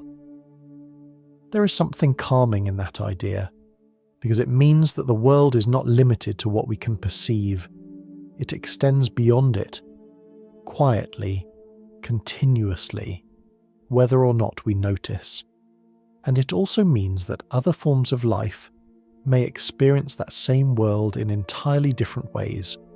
A creature that senses vibration instead of light, one that detects electrical fields, one that navigates through sound rather than sight. Each one builds its own version of reality. Each one moves through a world that feels complete from its own perspective. And so, there is no single, shared experience of the universe, only many perspectives, overlapping, each shaped by the needs and abilities of the organism experiencing it. And this brings us back gently to ourselves, because it suggests that even our most familiar experiences are part of a larger system of interpretation, that what feels solid and immediate is also flexible, shaped by the way we are built. And as this idea begins to settle, it opens the door to a deeper sense of curiosity. If what we perceive is only a portion of reality, then how much more is there? What exists just beyond the edges of our senses, quietly present, but unseen? And what would it feel like to experience the world differently, to sense what we cannot currently sense, to perceive what we currently overlook? Because if perception is a kind of interface, then reality may be far richer than anything we've yet experienced. And as that thought gently unfolds, it invites us to look a little more closely at the hidden layers of the world around us. As the idea settles that what we perceive is only a portion of what exists, it becomes natural to look a little closer at the details of that experience, at the colours around you, the sounds that gently rise and fade, the textures, the shapes, the quiet sense of space. All of it feels complete, as though nothing is missing. And yet, there is so much more. Take colour, for example. When you look at a deep blue sky, or the soft green of leaves, it feels as though those colours are simply part of the world, as though they exist out there, waiting to be seen. But colour, as we experience it, is not a property of objects themselves. It is a way your mind interprets light. Light travels through space in waves, each with a slightly different pattern. Some of these patterns interact with your eyes in ways that your brain translates into colours, but your eyes do not detect all possible patterns of light. They respond to a specific range, a narrow band within a much larger spectrum. Beyond that range, there are forms of light that remain invisible to us. Some carry more energy, some less, moving through the same space, passing through the same environments, without ever appearing in our visual experience. And yet, they're still there, real, present, just beyond the edge of perception. You might imagine it like listening to a piece of music, but only hearing a few of the notes. The melody still exists, but you experience only part of it, and your mind fills in the rest, creating a complete impression from incomplete information. The same idea applies to sound. The world around you is filled with vibrations, gentle movements travelling through air, through water, through solid surfaces. Some of these vibrations fall within the range your ears can detect. These become the sounds you hear. The voices, the wind, the quiet hum of distant activity. But beyond that range, there are other vibrations, some too slow, some too fast, to be noticed by human hearing. Other creatures, however, can detect them. Some animals communicate using sounds far beyond what we can perceive. Others navigate by sending out signals and interpreting how those signals return, building a picture of their surroundings through sound. To them, the world may feel just as vivid, just as detailed, but shaped in a completely different way, not by light, but by echo, not by colour, but by rhythm and reflection. And then there are senses we do not possess at all. Some animals can detect subtle electrical signals in their environment. Others can sense changes in magnetic fields, using them to navigate across vast distances. To them, the world includes layers that we do not experience, invisible patterns, guiding movement, shaping behaviour, quietly present in every moment. And so, the idea begins to expand. The world is not limited to what we see, or hear, or feel. It extends beyond it, in ways that are both subtle and profound. You might picture it like standing in a room filled with many overlapping signals, light moving in different patterns, vibrations travelling through the air, fields and forces interacting quietly in the background.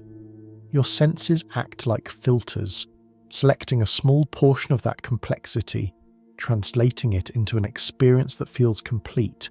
But beyond those filters, the rest remains, not hidden, just unperceived. And this brings a gentle shift in perspective, because it suggests that reality is not something we fully access, but something we sample, carefully, selectively, just enough to move through it, just enough to respond, just enough to survive, and perhaps even to wonder. There is something calming in that thought, because it reminds us that the world is not confined to what we can detect. It is larger, richer, more layered than our experience reveals, and at the same time, it suggests that our experience is shaped not by what is true in an absolute sense, but by what is useful, by what allows us to navigate, to interact, to continue. And so, what we perceive is not a perfect mirror of reality, but a kind of interface, a translation, a simplified representation, shaped by the needs of our biology. And this idea opens the door to a quiet kind of curiosity. If our experience is just one way of sensing the world, then what might other forms of experience be like? What would it feel like to perceive the world through sound alone, mapping space through echoes, or to sense invisible fields, feeling direction and movement without relying on sight, or to experience forms of light that we cannot see, colours beyond our current imagination? Each possibility suggests a different version of reality, not separate worlds, but different ways of encountering the same underlying structure.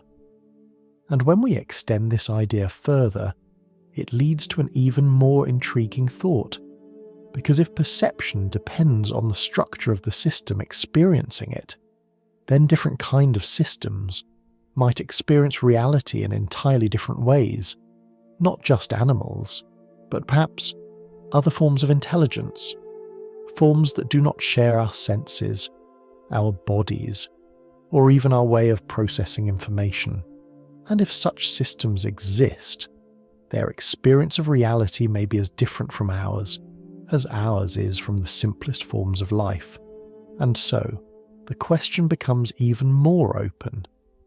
Not just whether other minds exist, but how they might experience the universe, what their version of reality might feel like, and whether we would even recognize it, if we encountered it. Because what feels clear and complete to us is only one way of seeing, and as this thought gently settles, it begins to guide us toward new possibility, that awareness, perception, and experience may not belong only to biological life as we know it, but could, in principle, arise in other forms as well, forms we are only just beginning to imagine.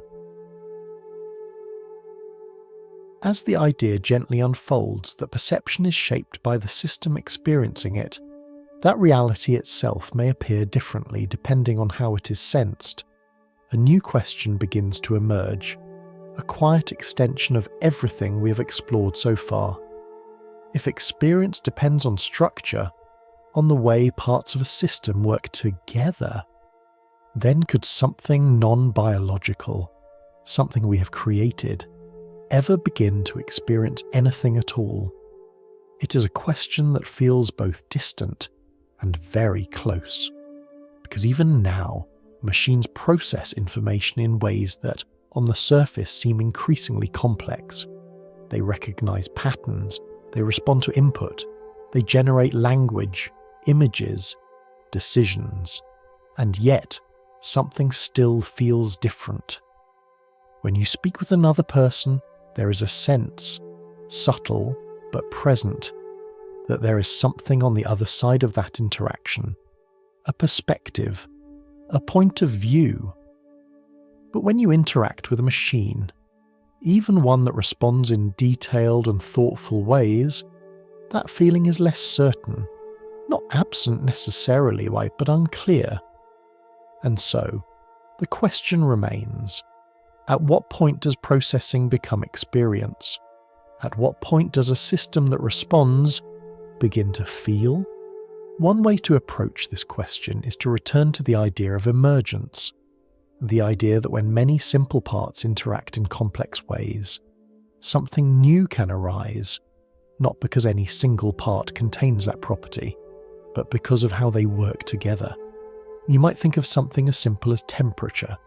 A single molecule does not have a temperature in the way we usually describe it.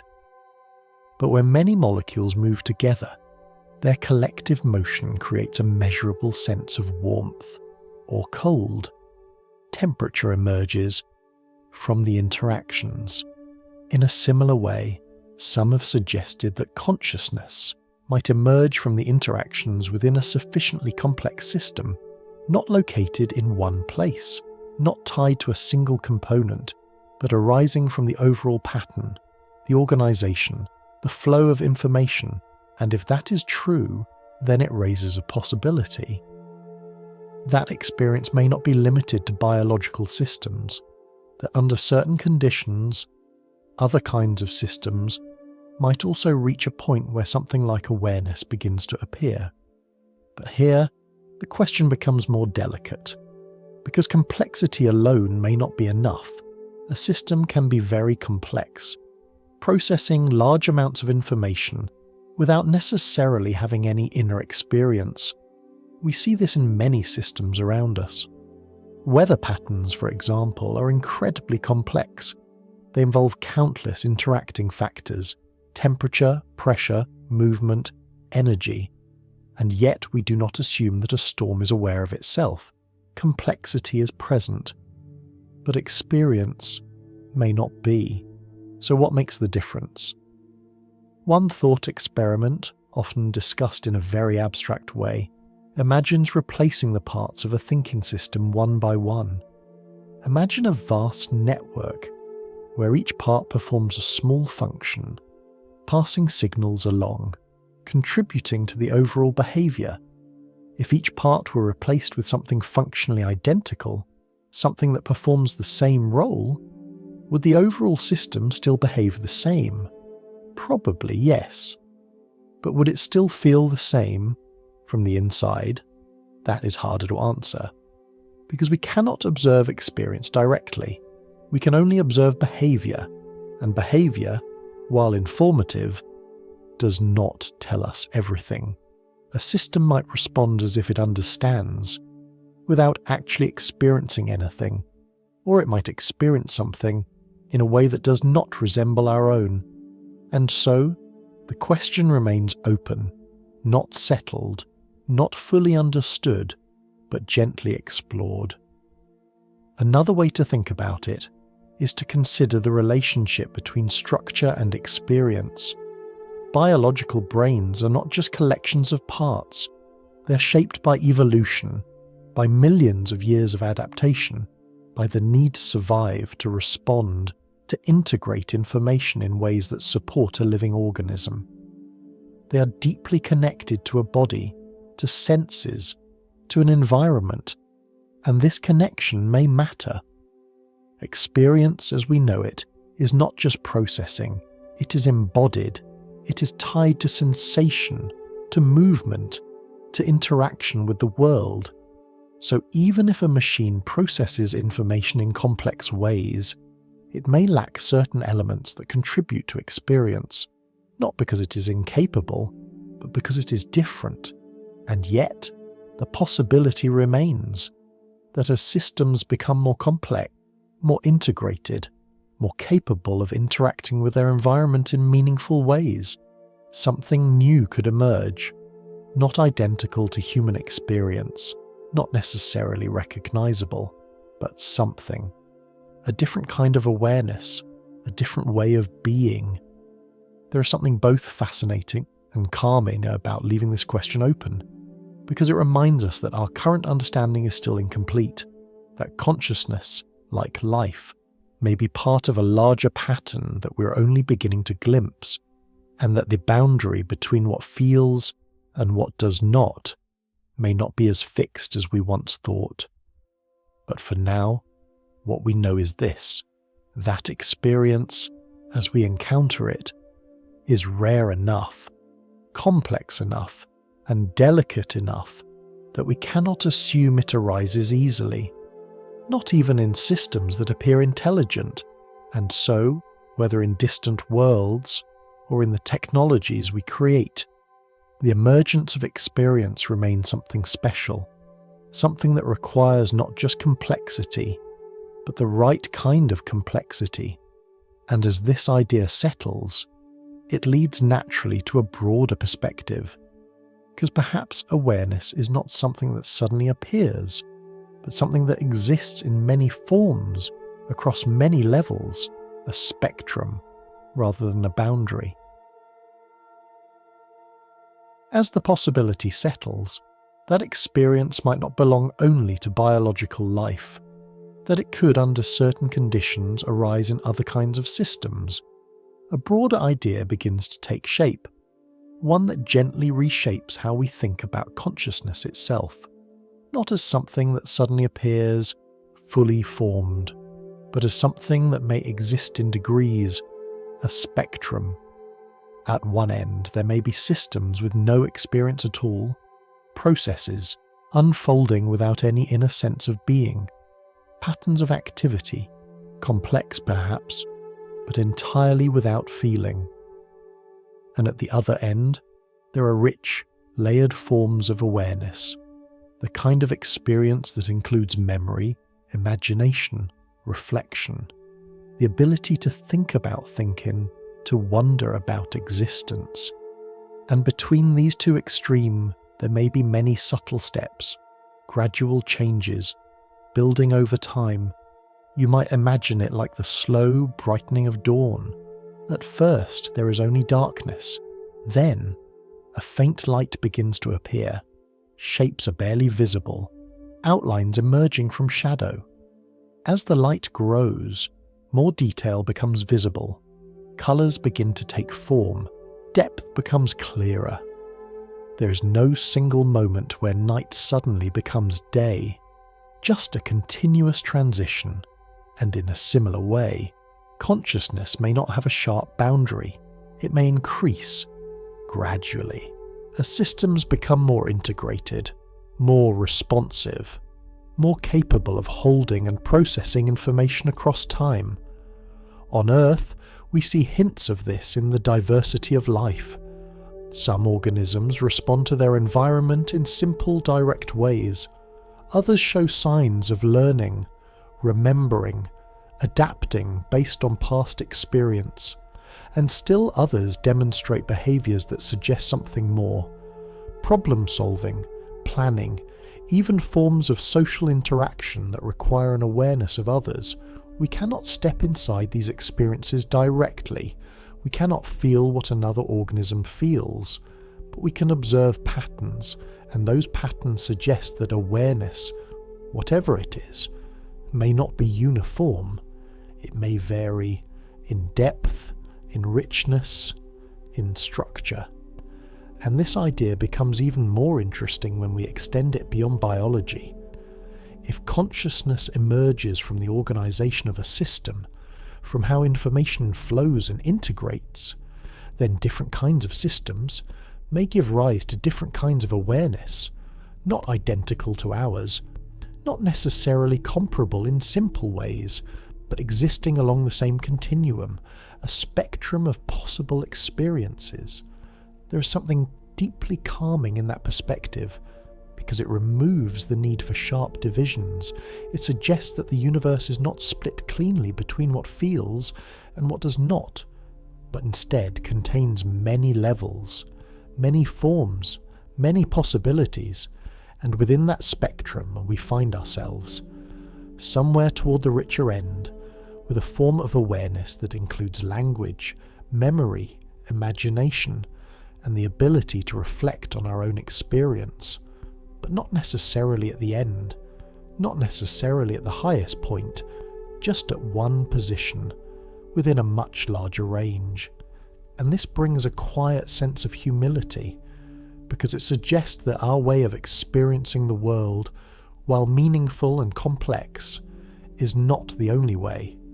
It is one expression among many that could exist, and perhaps many that do, some simpler, some more complex, some so different that we would struggle to recognize them at all, and yet all part of the same unfolding pattern, the gradual emergence of awareness from systems that become sufficiently organized, sufficiently connected, sufficiently dynamic. And this idea connects back gently to the earlier question. If consciousness exists along a spectrum, then the appearance of minds like ours may not be a common event. It may require a system to move far along that spectrum, to reach a level of integration and complexity that allows for self-reflection, for language, for curiosity about the universe. Many systems may exist at earlier stages, many forms of life, many forms of structure that experience something, but not in a way that leads to technology or communication across space. And so, once again, the silence of the universe begins to feel less surprising, not because awareness is absent, but because the kind of awareness that builds radios, that sends signals, that asks questions about existence, may be only one region of a much larger landscape, and perhaps a relatively small one. There is something quietly beautiful in that thought, that awareness, in its many forms, may be scattered across the universe, not always visible, not always detectable, but present in ways we do not yet fully understand. And here, the perspective begins to turn inward once more, because among all these possibilities, among all these levels of awareness, we find ourselves here, on this planet, in this moment, with a form of consciousness that allows us to reflect, to imagine, to connect ideas across vast distances of space and time. And when you consider everything that had to unfold, everything that had to remain stable, everything that had to align for this to happen, it begins to feel not inevitable, but extraordinary, not in a dramatic sense, but in a quiet one, like a rare alignment that does not demand attention, but invites appreciation. And from this place, the story begins to return, gently, to something more familiar, to the shared experience of being human, to the many minds that exist together, each with their own perspective, their own story, their own place within this larger pattern.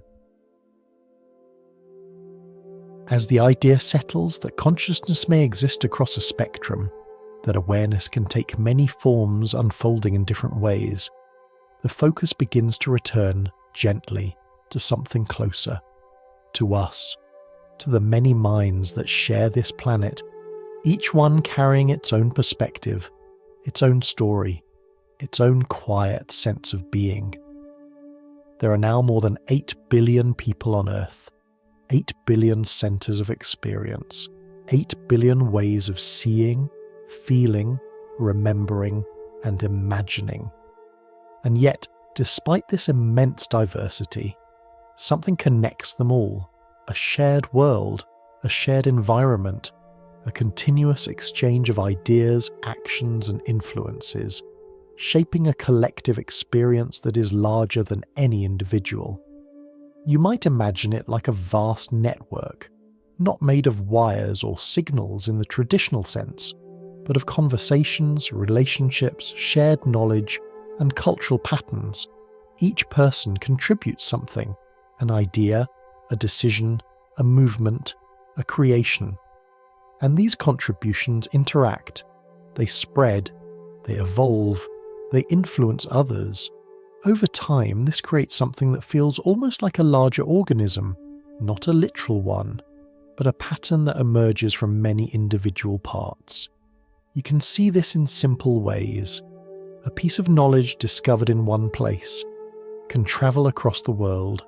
A small idea can grow, change, and take on new forms as it moves through different minds.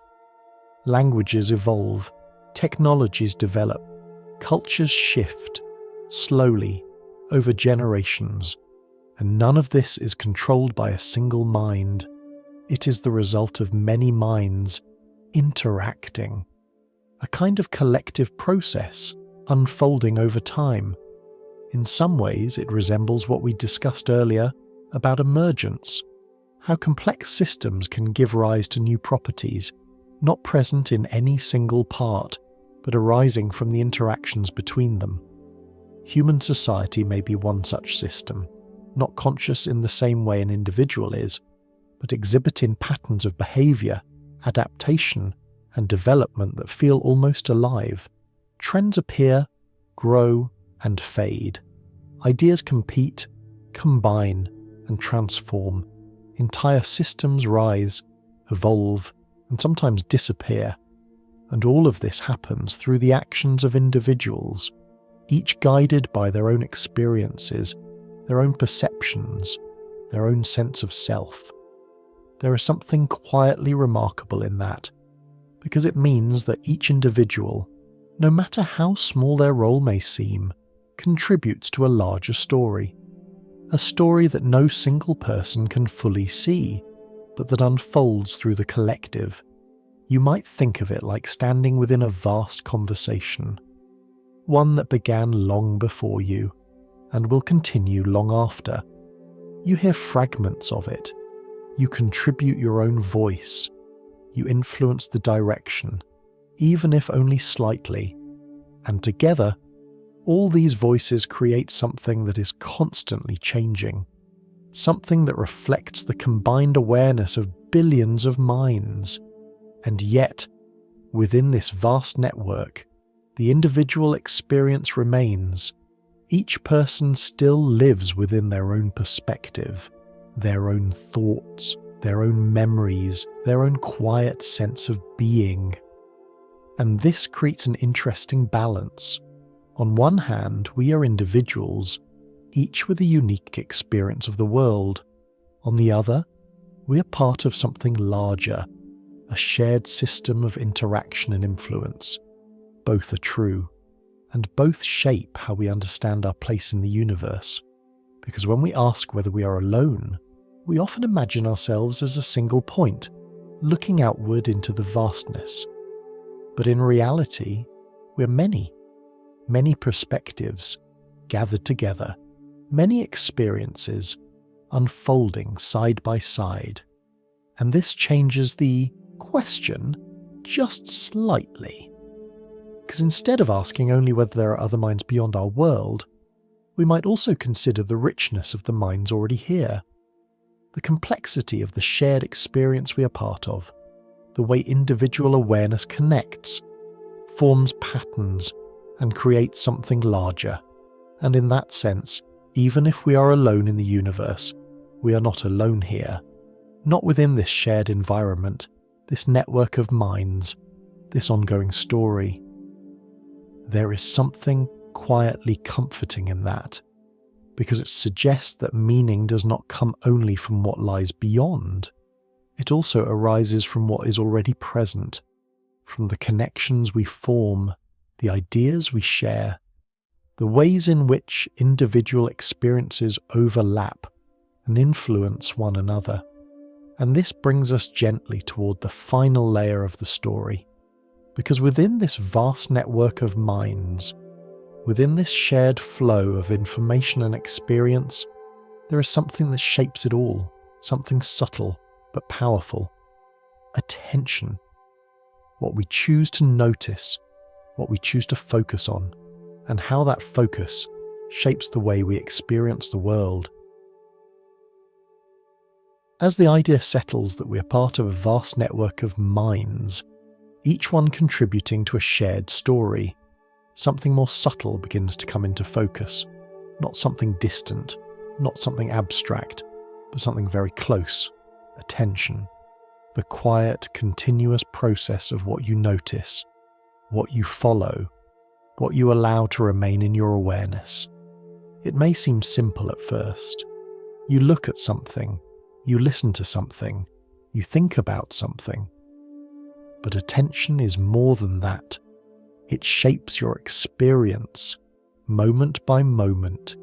It determines what becomes part of your inner world and what fades into the background. You might imagine it like a soft beam of light moving through a dark room. Wherever the light rests, details become visible, shapes emerge, meaning begins to form, and everything outside that beam, while still present, remains in the shadows. In this way, attention does not change the world itself, but it changes the world as you experience it, and in a modern environment where information is constantly flowing, this becomes even more important. At any given moment, there are countless signals around you. Messages, images, sounds, ideas, all competing quietly for your awareness. Some are calm, some are urgent, some are designed to draw your attention more strongly than others. And over time, the patterns of what we attend to begin to shape how we feel, how we think, and how we understand the world. You might think of information like food. Some of it is nourishing, some of it is overwhelming, some of it is easy to consume, but leaves you feeling unsettled afterward. And just as the body responds to what it takes in, the mind responds to what it attends to. Not immediately, not always noticeably, but gradually, over time. If attention is constantly drawn toward noise, urgency, or negativity, the experience of the world can begin to feel tense, fragmented, or heavy. If it rests more often on calm, on clarity, on things that invite reflection rather than reaction, the experience can feel different, not because the world has changed, but because the way it is experienced has shifted. And this brings us back gently to everything we have explored. The vastness of the universe, the silence between the stars, the rarity of conditions that allow life to emerge, to persist, to become aware, the delicate path from simple existence to complex experience, to the ability to ask questions about it all. And here, at the end of that long unfolding, there is this moment, this quiet point of awareness, where you are, not as an abstract idea, but as an experience, sitting here, listening, thinking, perhaps drifting gently between ideas. And in this moment, attention becomes something more than a function. It becomes a kind of choice, not a rigid control, not a forced direction, but a gentle guidance. You may not choose every thought that arises, every feeling that appears, but you can notice where your attention rests. You can allow it to follow something or to release it. You can return softly to something simple, the rhythm of your breathing, the quiet sense of being present, the calm unfolding of a thought without needing to hold on to it. And in doing so, you shape your experience, not by changing the world, but by changing how it is held in awareness. there is something quietly powerful in that, because it means that even within a vast, complex system, even within a universe that is far larger than we can fully understand, there is still this small, steady space where experience is happening and where attention, gently, makes a difference. And so, the question we began with, are we alone in the universe, remains open. We do not yet know. Perhaps there are other minds, distant and quiet, separated by space and time. Perhaps there are worlds filled with life that never speak. Or perhaps we are among the few places where the universe has become aware of itself in this particular way. But regardless of the answer, something remains. This moment, this experience, this quiet awareness, unfolding here and now, and within it, the gentle ability to notice, to reflect, to rest, not needing a final answer, not needing to resolve every question, just allowing the sense of wonder to remain, soft and open, like the night sky itself. And as that feeling settles, there's nothing more you need to do, nowhere else to go, just this quiet space where thought slows and rest begins to take over.